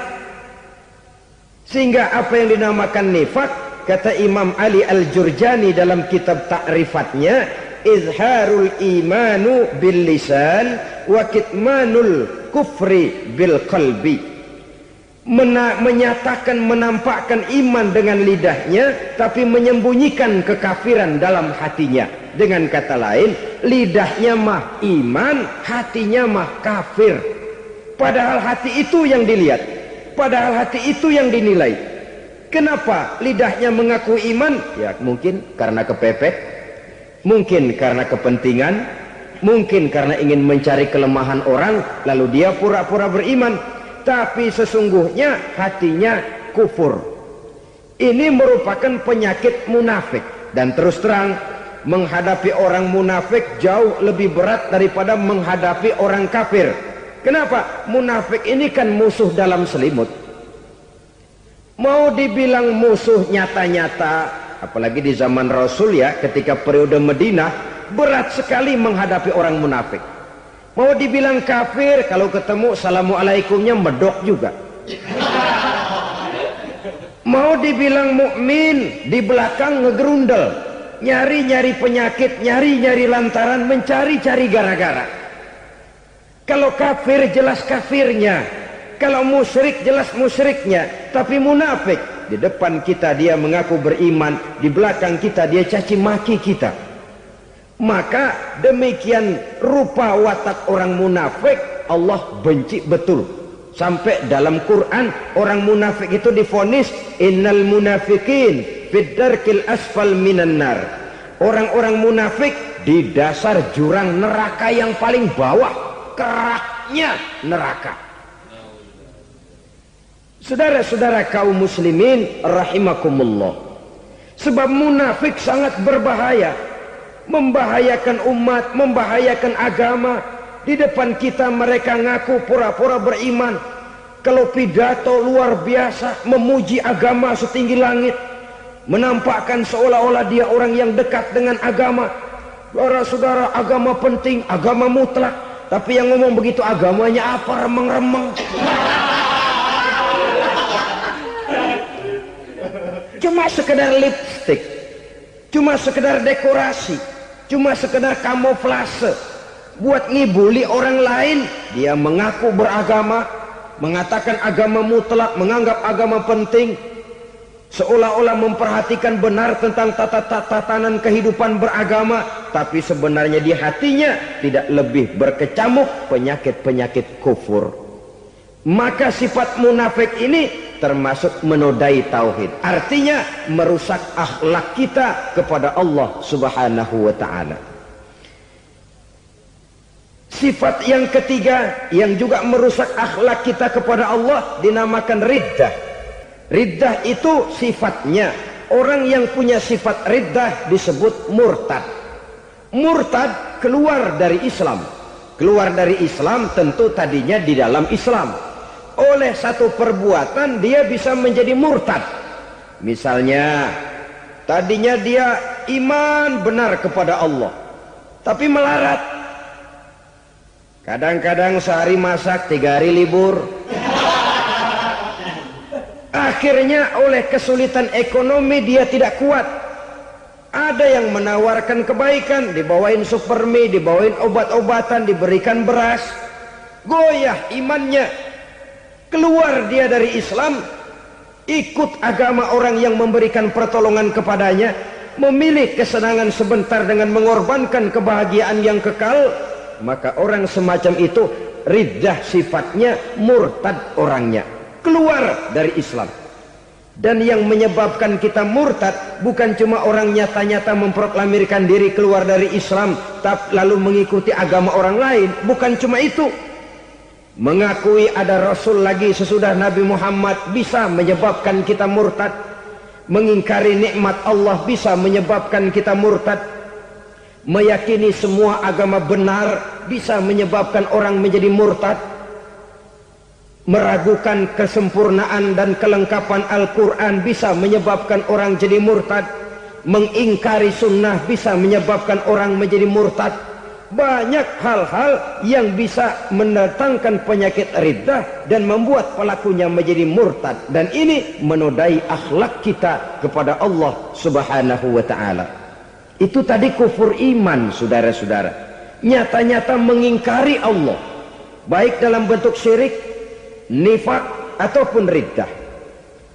Kufur yang kedua dinamakan kufur nikmat. Apa itu kufur nikmat? Sitru nikmatil mun'im au ya'malu fi mukhalafatil mun'im. Menutup-nutup nikmat Allah atau melakukan perbuatan yang menentang, bertentangan dengan kehendak yang memberikan nikmat. Jadi kufur nikmat pertama, nutup-nutupin Tuhan. Tuhan jalingin. Duit lu banyak amat, dari mana? Gua kerja. Lalu kerjanya nomor 1. Orang yang berakhlak kepada Allah, dia akan menjawab, kamu uangnya kok banyak, dari mana? Rezeki dari Allah. Caranya, saya kerja. Kerja itu cara, rezeki itu dari Allah datangnya. Bukankah di zaman sekarang kita sering terpleset? Ini merupakan cerminan dari rapuhnya akhlak kita kepada Allah Subhanahu wa ta'ala. Karena usaha saya memang, karena saya peras keringat banting tulang, tentu. Tapi sadarkah kita bahwa sepanjang yang bisa kita lakukan cuma berusaha, peras keringat banting tulang, pergi pagi pulang sore? Tapi bisakah kita memastikan hasil usaha kita? Apalagi yang paling dekat, misalnya saja yang sungguh-sungguh di luar jangkauan kemampuan kita, soal rezeki, soal jodoh, soal maut. Kitakah yang mengatur? Kitakah yang menentukan? Subhanallah, manusia sungguh tidak berdaya menghadapi 3 hal paling pokok ini. Rezeki, kita cuma bekerja. Kitakah yang menentukan? Tidak. Kita berusaha saja rezeki belum pasti dapat, apalagi kalau kita tidak berusaha. Jangan terjebak dalam fatalisme. belum perang udah nyerah. Emang dasar rezeki datangnya dari Tuhan, nggak usah kerja, dan ntar juga kalau dia datang. Dari mana datangnya? Kerja saja belum tentu dapat rezeki, apalagi kalau tidak kerja. Yang jelas usaha perlu kepastian, itu urusan Allah. Ini akhlak kepada Allah Subhanahu wa ta'ala. Jodoh juga begitu, kita berusaha, kita berupaya, Allah menghendaki lain jadinya. Maut juga begitu. Siapa sih yang pengen ngadepi maut? Siapa sih yang pengen mati? Siapa sih yang pengen ketemu malaikat Israel? Tidak seorang pun kalau ditanya, kecuali mereka yang putus asa ya. Kalau otaknya masih normal, mau mati mesti belakangan dulu udah dikit. Tapi yang satu itu saudara, kalau dia sudah datang, tenaga mana yang bisa menolak? Kalau dia sudah berkunjung, kekuatan mana yang bisa menghindar? Kalau dia sudah ingin bertemu, kemana kita bisa melarikan diri? Manusia sepanjang yang dia lakukan hanya berusaha, tapi kepastian, ketentuan dari Allah Subhanahu wa ta'ala. Orang yang kufur nikmat, nutupin Allah. Dia merasa rezekinya adalah mutlak peras keringatnya, seolah-olah Allah nggak punya peranan apa-apa di situ. Oh, ini kan saya bisa rumah begini karena saya kerja keras. Oh, ini mobil saya begini, saya kerja keras. Peras keringat, banting tulang, keras.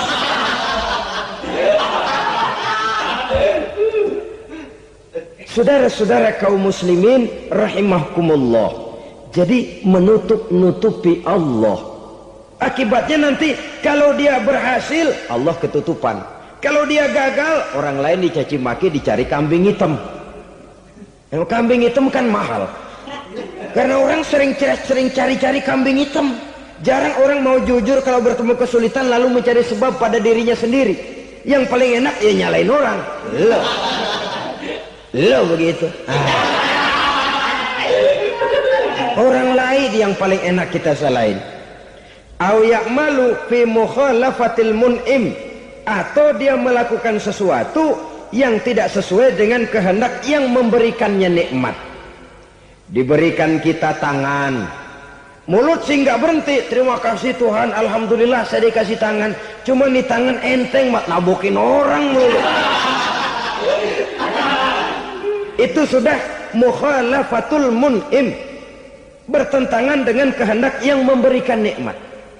Diberikan harta, mulutnya mah basah, terima kasih Tuhan, alhamdulillah dikasih harta, tapi pelitnya minta ampun, kikir koret medit. Ini juga termasuk kufur nikmat, mempergunakan suatu nikmat bertentangan dengan kehendak daripada yang memberikan nikmat itu sendiri. Saudara-saudara kaum muslimin rahimakumullah, oleh karenanya kufur iman memang lebih bahaya daripada kufur nikmat. Tapi jangan lupa, kufur nikmat bisa menyeret orang kepada kufur iman. Dan kalau Allah udah dialingin, Tuhan sudah dinomor duain, lama-lama kenapa dia tidak mendewakan dirinya sendiri, mendewakan pangkatnya, mendewa-dewakan otaknya, mendewa-dewakan kemampuannya? Pada awalnya dia memang cuma kufur nikmat, tapi lambat laun kalau ini tidak diobati, secara pasti orang akan mengarah kepada kufur iman. Bisa berbentuk syirik, bisa berbentuk nifak, bisa berbentuk riddah. Saudara-saudara, oleh karena itu menjaga akhlak kepada Allah mutlak penting. Sebab apa? Kita tidak berakhlak kepada manusia saja, kita dikucilkan dari pergaulan. Kalau kita tidak berakhlak kepada Allah, dikucilkan oleh Allah. Hadis qudsi menyatakan, man lam yashkur ala na'mai wa lam yasbir ala balai falyakhruj min tahtis samai falyatlub rabban siwaya. Kata Allah, siapa orang yang tidak mau bersyukur terhadap nikmat yang aku berikan kepadanya dan tidak mau sabar terhadap ujian yang aku berikan kepadanya, falyakhruj min tahtis samai, persilahkan saja keluar dari kolong langitku. Waliyatlub rabban siwaya, tolong cari Tuhan lain selain daripada aku. Murka Allah, diusir, cuman gak kedengeran aja. Siapa yang tidak mau syukur terhadap nikmatku, siapa yang tidak mau sabar terhadap ujian yang aku berikan kepadanya, persilakan keluar dari kolong langitku ini, cari Tuhan lain selain aku. Nah, langit Tuhan yang punya, Tuhan kita lawan, diusir dari kolong langit, mau pindah ke kolong mana?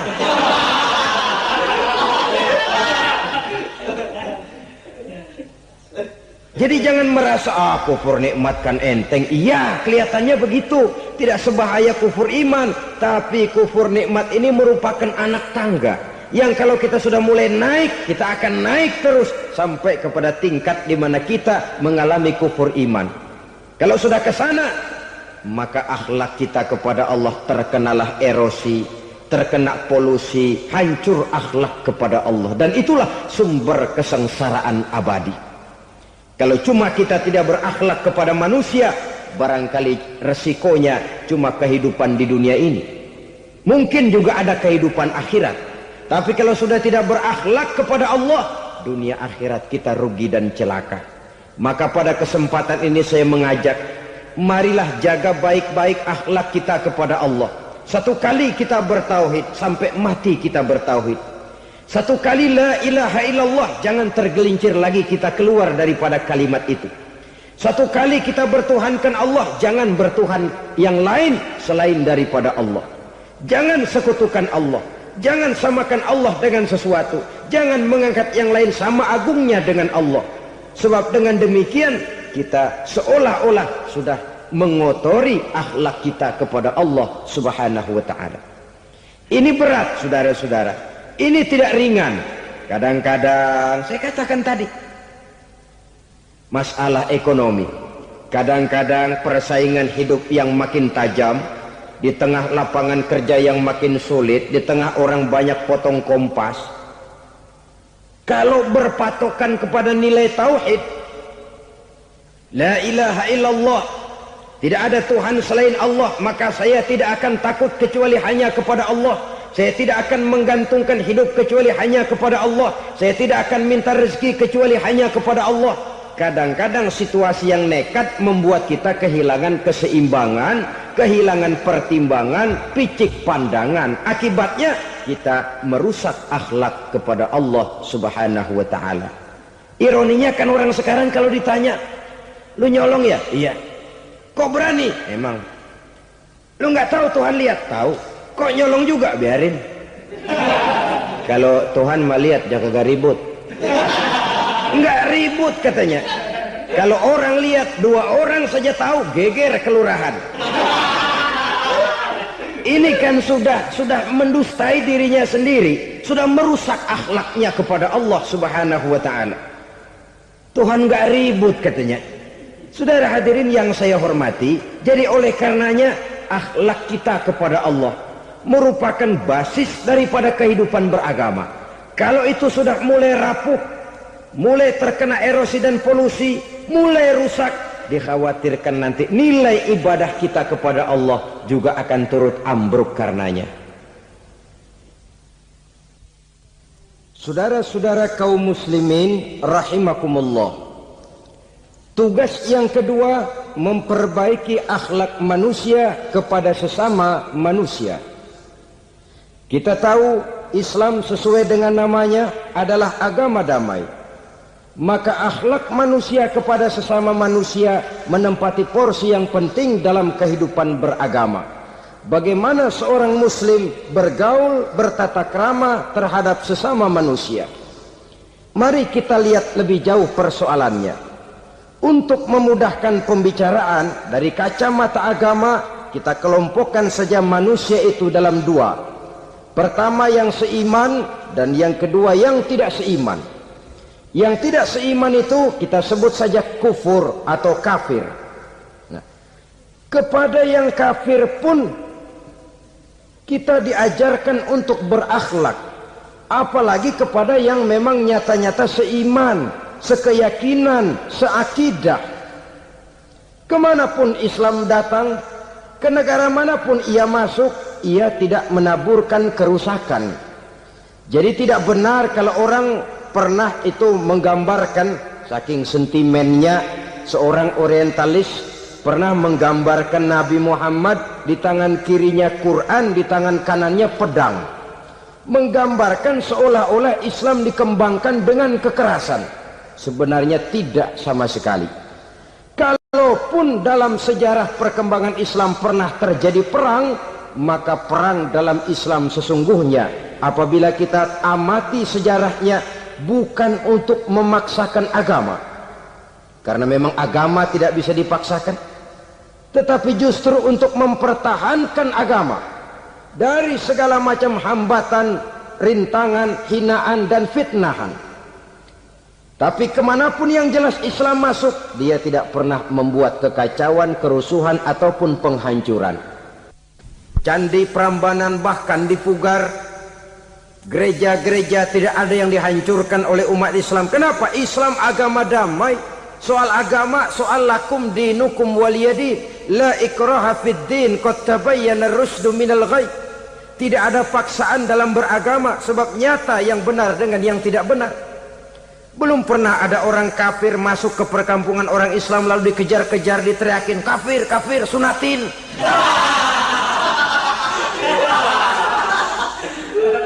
Belum pernah. Kenapa? Islam menghormati orang lain agama. Nah, yang kafir ini macam-macam, saudara. Ada kafir harbi. Nah, ini kafir kerok. Ini kafir yang nyata-nyata memproklamirkan permusuhan kepada umat Islam, nyata-nyata mengganggu ketenangan umat Islam. Kafir yang seperti ini yang boleh diperangi. Misalnya kita mau sembahyang Jumat dijagain, nggak boleh sembahyang Jumat, getok palanya. Kafir harbi artinya tantangan perang datang dari mereka, bukan kita yang mulai, mereka yang buka front. Prinsipnya umat Islam tidak boleh mencari-cari musuh, tapi pun tidak boleh lari kalau ketemu musuh. Musuh jangan dicari, ketemu jangan lari. Karena itu kesan seolah-olah umat Islam ini teroris, umat Islam ini destroyer, umat Islam ini sering menimbulkan keonaran, kerusakan. Sungguh satu fitnahan yang sangat keji. Umat Islam adalah umat yang cinta damai. Islam di masa perkembangannya masuki Eropa melalui Selat Gibraltar, Jabal Tariq, memasuki Spanyol. Islam tidak pernah meruntuhkan gereja. Islam tidak pernah membunuh orang-orang Nasrani. Bahkan Islam mewariskan peradaban dan kebudayaan yang begitu tinggi nilainya di bidang ilmu pengetahuan, sampai ketika itu Barat banyak mengkaji ilmu pengetahuan dari dunia Islam. Buku-buku berbahasa Arab diterjemahkan ke bahasa Yunani, dipelajari oleh para cendekiawan di negeri Barat sana. Mereka mengambil manfaat yang banyak dari masuknya Islam ke Eropa. Sementara gereja tetap berdiri dengan megahnya, kuil-kuil tempat peribadatan tidak satupun yang diusik-usik. Kenapa? Islam agama yang cinta damai. Asal dia tidak diganggu, asal kehormatannya tidak dihinakan. Jadi kafir harbi, kafir yang nyata-nyata nantang perang, ngajak berkelahi. Itu kafir yang nyari penyakit. Kafir harbi ini boleh diperangi dengan catatan mereka yang memang mulai. Yang kedua kafir zimmi. Kafir zimmi, kafir yang hidup di tengah mayoritas muslim, tapi mereka mau hidup dengan aman, damai, tenang. Mereka wajib dilindungi. Bahkan Nabi pernah memberikan satu jaminan, man azazimiyan faqad azani. Siapa yang mengganggu orang kafir zimmi sama saja dengan mengganggu saya. Kehormatannya dijaga, harta bendanya dilindungi, anak istrinya pun dilindungi. Dan ini jadi kenyataan. Saudara bisa lihat di negara-negara yang mayoritas penduduknya beragama Islam, orang-orang kafir di luar Islam hidup dengan tenang, aman, damai. Di Saudi Arabia, di luar tanah haram, di luar Mekah dan Madinah, banyak orang-orang kafir mencari nafkah. Mereka tenang, aman, dilindungi undang-undang. Begitu di Mesir, begitu di negara Indonesia yang berdasarkan Pancasila ini. Kehidupan beragama menimbulkan gairah, rukun, tenang, aman, damai, sepanjang tidak saling ganggu, tidak saling usik, menghargai orang yang sudah beragama, tidak menjadikan penganut suatu agama sebagai sasaran dari dakwah agama lainnya. Saudara-saudara kaum muslimin rahimakumullah. Jadi memang oleh Al-Quran kita dianjurkan asyidda 'alal kuffar ruhama bainahum. Tegas kepada orang kafir, kasih sayang kepada sesama muslim. Tapi tegas bukanlah berarti marah-marahan, bukan berarti musuh-musuhan, bukan ngajaki perang. Tegas dalam arti punya garis tentang kehidupan beragama, lakum dinukum waliyadin. Soal kehidupan sosial, mari kerjasama. Bangun jalan, ayo rame-rame. Siskamling, mari bebarengan. Bikin puskesmas, mari sama-sama. Tapi kalau sudah soal agama, itu tidak perlu ada toleransi agama. Yang perlu toleransi antar umat beragama. Kalau umatnya mau kerjasama silakan, tapi tidak menyangkut soal ibadah. Jangan kerjasama di bidang ibadah. Itu kerjasama yang salah pasang, saudara-saudara. Sehingga dengan demikian toleransi adalah menyangkut kehidupan antar umat beragama. Sedangkan agama sendiri punya coupling yang nyata. Sehingga dengan demikian tegas kepada orang kafir dalam arti kita punya satu kepribadian. Tidak ngambang. Nggak, lalu kalau ditanya orang, sebenarnya agama lu apa sih? Ah, gua mah gimana musimnya aja. Agama pakai musim kayak rambutan. Akhirnya ya begitu, musim-musiman. Ke masjid kelihatan, ke gereja hayo, ke candi nongol, ke apa? Bingung malaikat bagaimana nyatetnya nih bocah ini. Di mana aja ada. Kita punya satu kepribadian. Saya muslim dan garis saya ini, lakum dinukum waliyadin. Bagi Tuhan persilakan agama Tuhan, bagi kami agama kami. Kami hormati Tuhan, Tuhan hormat kepada kami. Tapi soal agama, couplingnya jelas. Kerjasama, mari urusan muamalah, bidang sosial. Yuk kita siskamling sama-sama dengan orang lain agama. Mari jaga kerukunan, kesatuan, persatuan, kekompakan.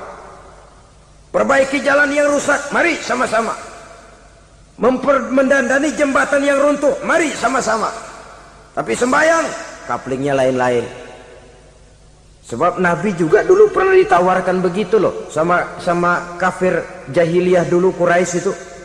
Sudah Muhammad, sekarang begini saja, kita join aja daripada marah-marahan. Hari ini saya oke menyembah Tuhanmu Allah, besok gantian kamu menyembah Tuhan kita Latta, Uzza, Manat dan Hubal. Turun, qul ya ayyuhal kafirun la a'budu ma ta'budun. Soal ibadah couplingnya jelas, tidak boleh dicampur adukkan. Sebab kalau tidak, kita akan mulai kehilangan identitas diri. Dan disitulah krisis kehidupan keyakinan beragama dimulai. Dari krisis identitas. Hujan gede kan mulainya gerimis dulu. Di mana-mana ya gerimis dulu. Gerimis makin lama makin gede. Kita akan mulai dengan kehilangan identitas diri. Dari sana nanti kita malu mengakui keislaman kita. Kalau orang Islam malu mengakui keislamannya, ini kan ironi, menyedihkan. Ngakui Islamnya saja malu, menonjolkan keislamannya malu, tidak ada rasa bangga beragama. Padahal ini modal dasar. Hanyalah dengan rasa bangga beragama kita lalu konsekuen. Bangga yang tidak konsekuen, wah pokoknya kan gua kan Islam, agama yang paling benar. Tapi hidupnya sendiri jauh dari tuntunan Islam. Itu bangga yang tidak beralasan, bangga yang tidak perlu dibanggakan sebenarnya. Kebanggaan yang membuat kita konsekuen dan dekat dengan kehidupan beragama. Jadi dengan demikian saudara-saudara, kepada non-muslim kita juga harus berakhlak. Bukankah ini sudah dicontohkan oleh Rasul? Bagaimana beliau disambiti orang di Taif, yang menyambiti malah didoakan. Bagaimana Suraqah mau membunuh beliau, malah Suraqah didoakan. Bagaimana Abu Jahal dan Abu Lahab saking mangkalnya Ini Abu Jahal pernah gali lubang di kamarnya sendiri, di depan tempat tidurnya. Setelah dia gali lubang, ditutupin pakai keraras korma. Lalu dia tarik selimut, belagak meriang. Dia pesan pesuruhnya, bilangin Muhammad encangnya meriang. Pamannya sakit, minta ditengokin. Nabi dengan segala husnuzonnya berangkat nengokin. Abu Jahal dari balik selimut ngintip. Itu dia Muhammad, itu dia tuh. Dia tuh, masuk Dani, masuk. Mulai dia jalan, senang Abu Jahal. Terus dah. Begitu ke pelosok, masuk ke lubang, gue pendem terus dah. Memang niatnya mau mencelakakan Nabi. Sudah tinggal beberapa langkah lagi Nabi akan berjalan ke arah lubang itu. Malaikat Jibril ngasih tahu, Muhammad, Abu Jahal pamanmu cuma pura-pura sakit. Di depan tempat tidur itu ada lubang sudah dia gali untuk menjerumuskan kamu. Sudah balik pulang. Balik badan Nabi. Sudah hampir mau melangkah, kakinya malah muter pulang. Abu Jahal yang ngelihat Nabi sudah hampir jatuh nggak jadi, balik pulang. Lupa kalau lagi sakit. Udah Muhammad buruan sini.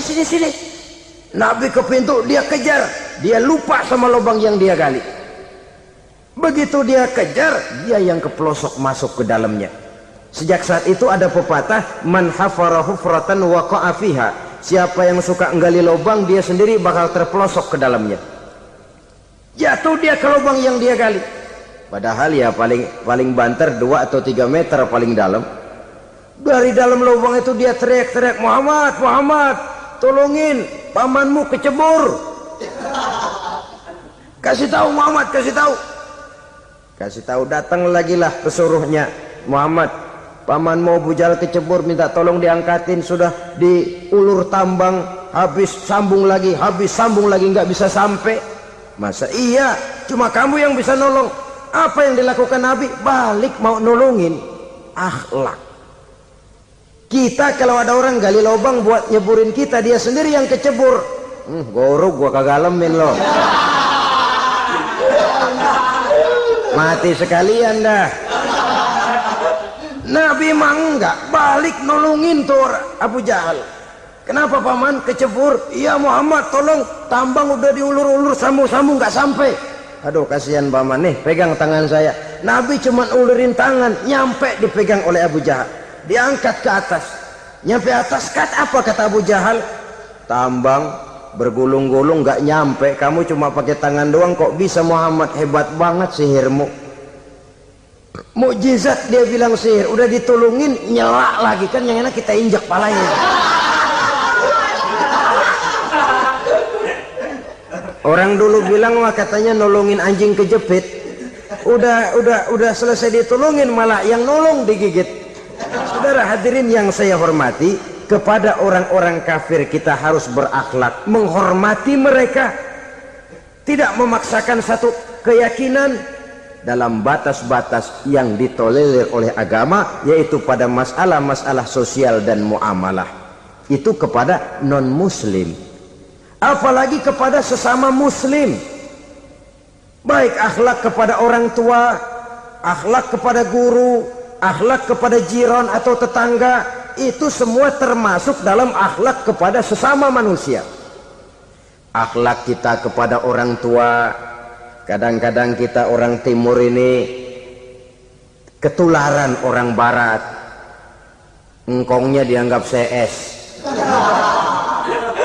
salaman main kedet aja halokong, engkongnya bahalo dibengong.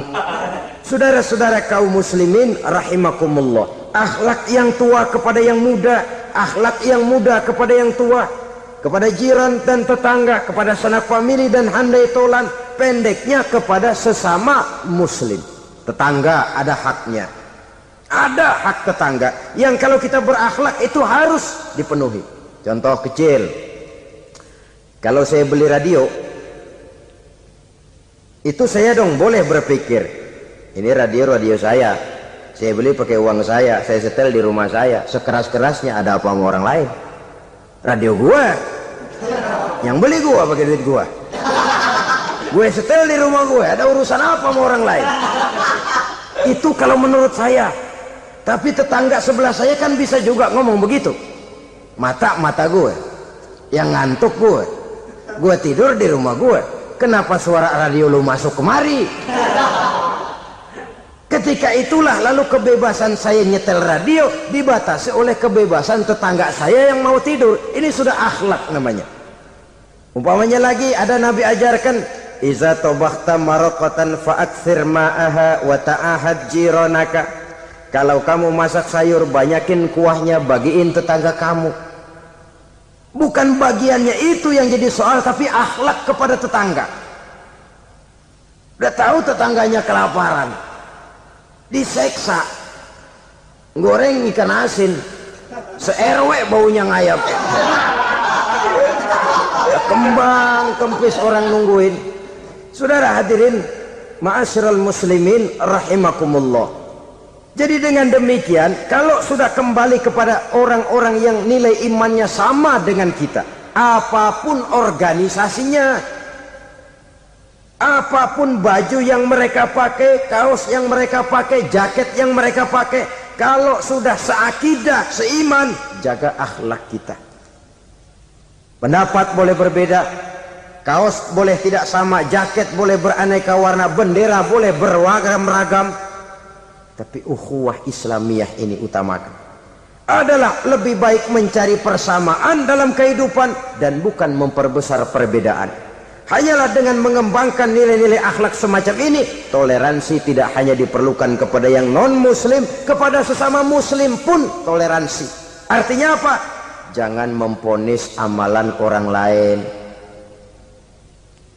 Yang usolli, yang tidak usolli, berjalanlah menurut keyakinannya masing-masing. Jangan lalu memponis, itu namanya nggak toleransi. Kamu nggak pakai usolli ya? Enggak. Brengsek. Kamu pakai usolli ya? Iya. Bid'ah. Lah dua-duanya kagak yang benar. Kalau yang sembahyang kagak benar, bagaimana yang kagak sembahyang? Apa itu yang benar?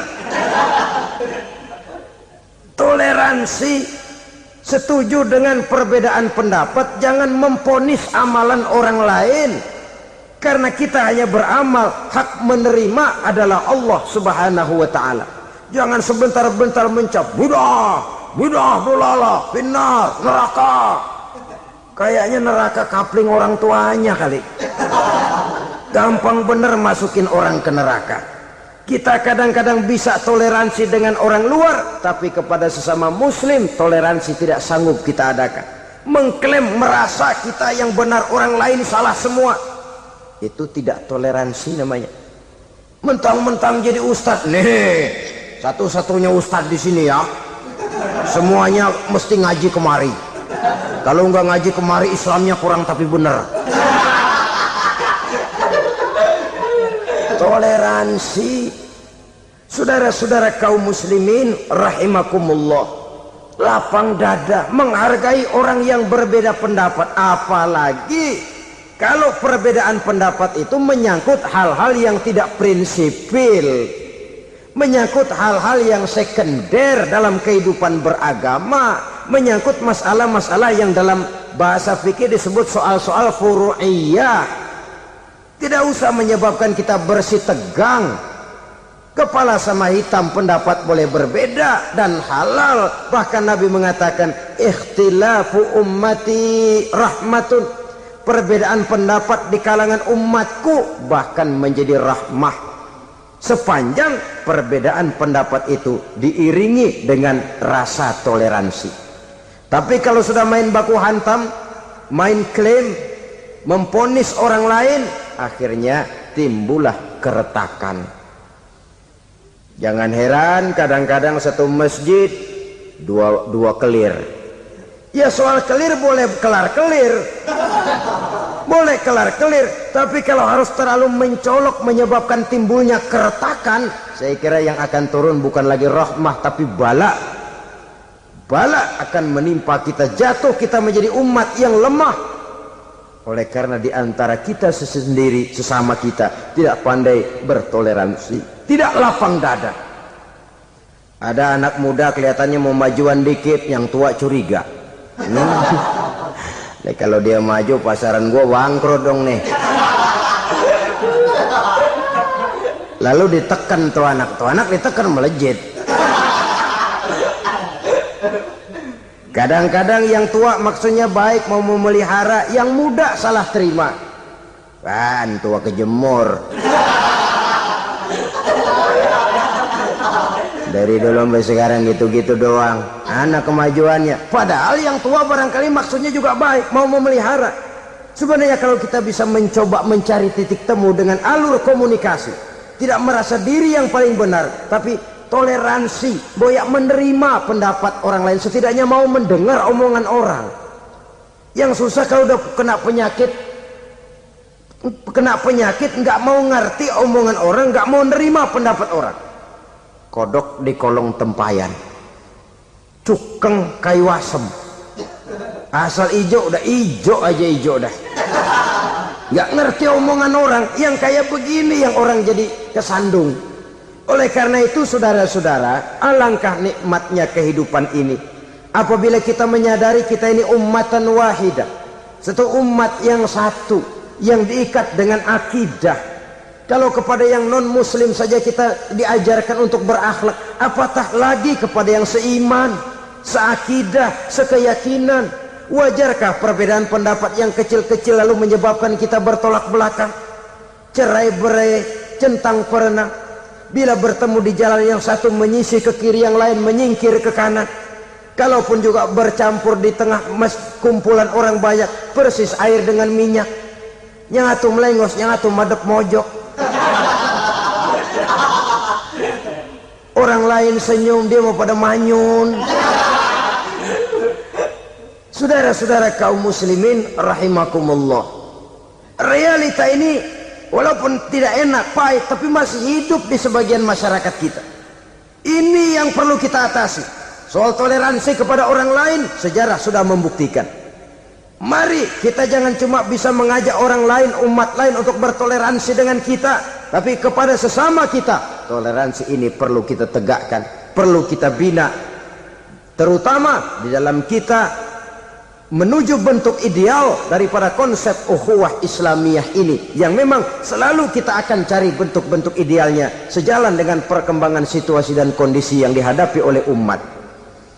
Perbedaan organisasi, perbedaan kepentingan organisasi tidak seharusnya menyebabkan kita merasa meremehkan orang lain dan mengangkat diri, mengklaim diri sebagai yang ter.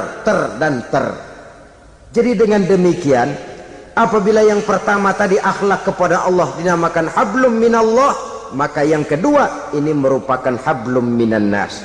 Jikalau baik akhlak kita kepada Allah, baik akhlak kita kepada manusia, nikmat rasanya menjalani kehidupan. Kadang-kadang orang akhlaknya kepada manusia baik, tapi kepada Allah tidak baik. Hormat sama yang tua, menyayangi yang muda, sama tetangga rukun, tapi sama Tuhan nggak mau sujud. Ini baik kepada manusia, tapi tidak berakhlak kepada Allah. Atau sebaliknya, sujudnya sama Allah mah tekun, bener khusyuk, bahasanya juga fasih, luar biasa. Tapi sama manusia sombong, takabur, ujub, merasanya dia doang yang paling benar. Sebab iblis itu ya, itu kadang-kadang datang lewat hati, dan memang selalu markasnya di situ. Kalau dia tidak bisa menggoda kita dengan yang lain, dia tumbuhkan sifat ujub. Dia bisikin, wah memang di kampung ini yang paling banyak ibadahnya ente, yang lain mana, lihat tuh kerocok semua. Lalu di hati orang itu tertanam sifat iya ya. Nah tatkala iya ya, dia sudah terkena serangan iblis. Akhirnya apa? Orang lain diremehin. Asalnya kagak mau sembahyang ya diajak salaman udah najis aja dah. Ketemu juga mukanya ditekuk 4. Akhirnya bukan ngajak malah ngenyek, ngina. Lah orang dihina makin jauh, makin tidak tersentuh. Bukan cara itu yang diajarkan oleh Rasul. Bahwa orang tidak mau sholat, tugas kita mengajak. Soal dia tidak sholat, ya itu dosa dia kepada Allah. Saudara-saudara kaum muslimin, ujub disuntikkan oleh iblis ke dalam hati kita. Sujudnya kepada Allah benar, tapi akhlaknya kepada sesama manusia. Merasa paling benar sendirian, merasa orang lain salah semua. Pokoknya kalau di luar lingkungannya udah kagak bener aja udah bahaya. Saudara-saudara, ini juga penyakit yang disuntikan oleh iblis. Sebab iblis itu tipu dayanya luar biasa, strateginya lihai. Makin tinggi kualitas iman, ya makin berat upaya iblis untuk menjerumuskan kita. Karenanya saya mengajak, marilah kita bertoleransi. Baik kepada non-muslim, lebih-lebih lagi kepada sesama muslim yang kebetulan berbeda baju, berbeda kaos, berbeda organisasi, lain bendera yang dibawanya. Tapi toleransi mari kita canangkan. Kita terikat oleh ukhuwah Islamiyah. 2. Yang ketiga, akhlak manusia kepada makhluk Allah lainnya di luar manusia. Islam, saudara-saudara, dengan berakhlak kepada Allah, berakhlak kepada sesama manusia, berakhlak kepada makhluk Allah di luar manusia, baik flora maupun fauna, maka mudah-mudahan akan terciptalah satu ekosistem, satu lingkungan hidup yang membuat kita nikmat menjalani kehidupan ini. Inilah saja yang kita bicarakan pada pertemuan kali ini. Terima kasih atas segala perhatian, mohon maaf atas segala kekurangan. Marilah kita membina nilai-nilai akhlak walaupun berat tantangannya. Sungguh lebih baik rakyat rendah yang berakhlak tinggi daripada pejabat tinggi yang berakhlak rendah. Karena nilai manusia pada akhirnya ditentukan oleh akhlaknya itu. Mau sukses di masyarakat, mari kita utamakan akhlak. Usikum wa nafsi bitaqwallah. Wassalamualaikum warahmatullahi wabarakatuh. Alhamdulillah. Semoga ceramah ini menjadi pengingat dan sumber keberkahan bagi kita semua. Dukung terus dakwah ini dengan subscribe, like, dan share channel ngaji di Teras Online. Wassalamualaikum warahmatullahi wabarakatuh.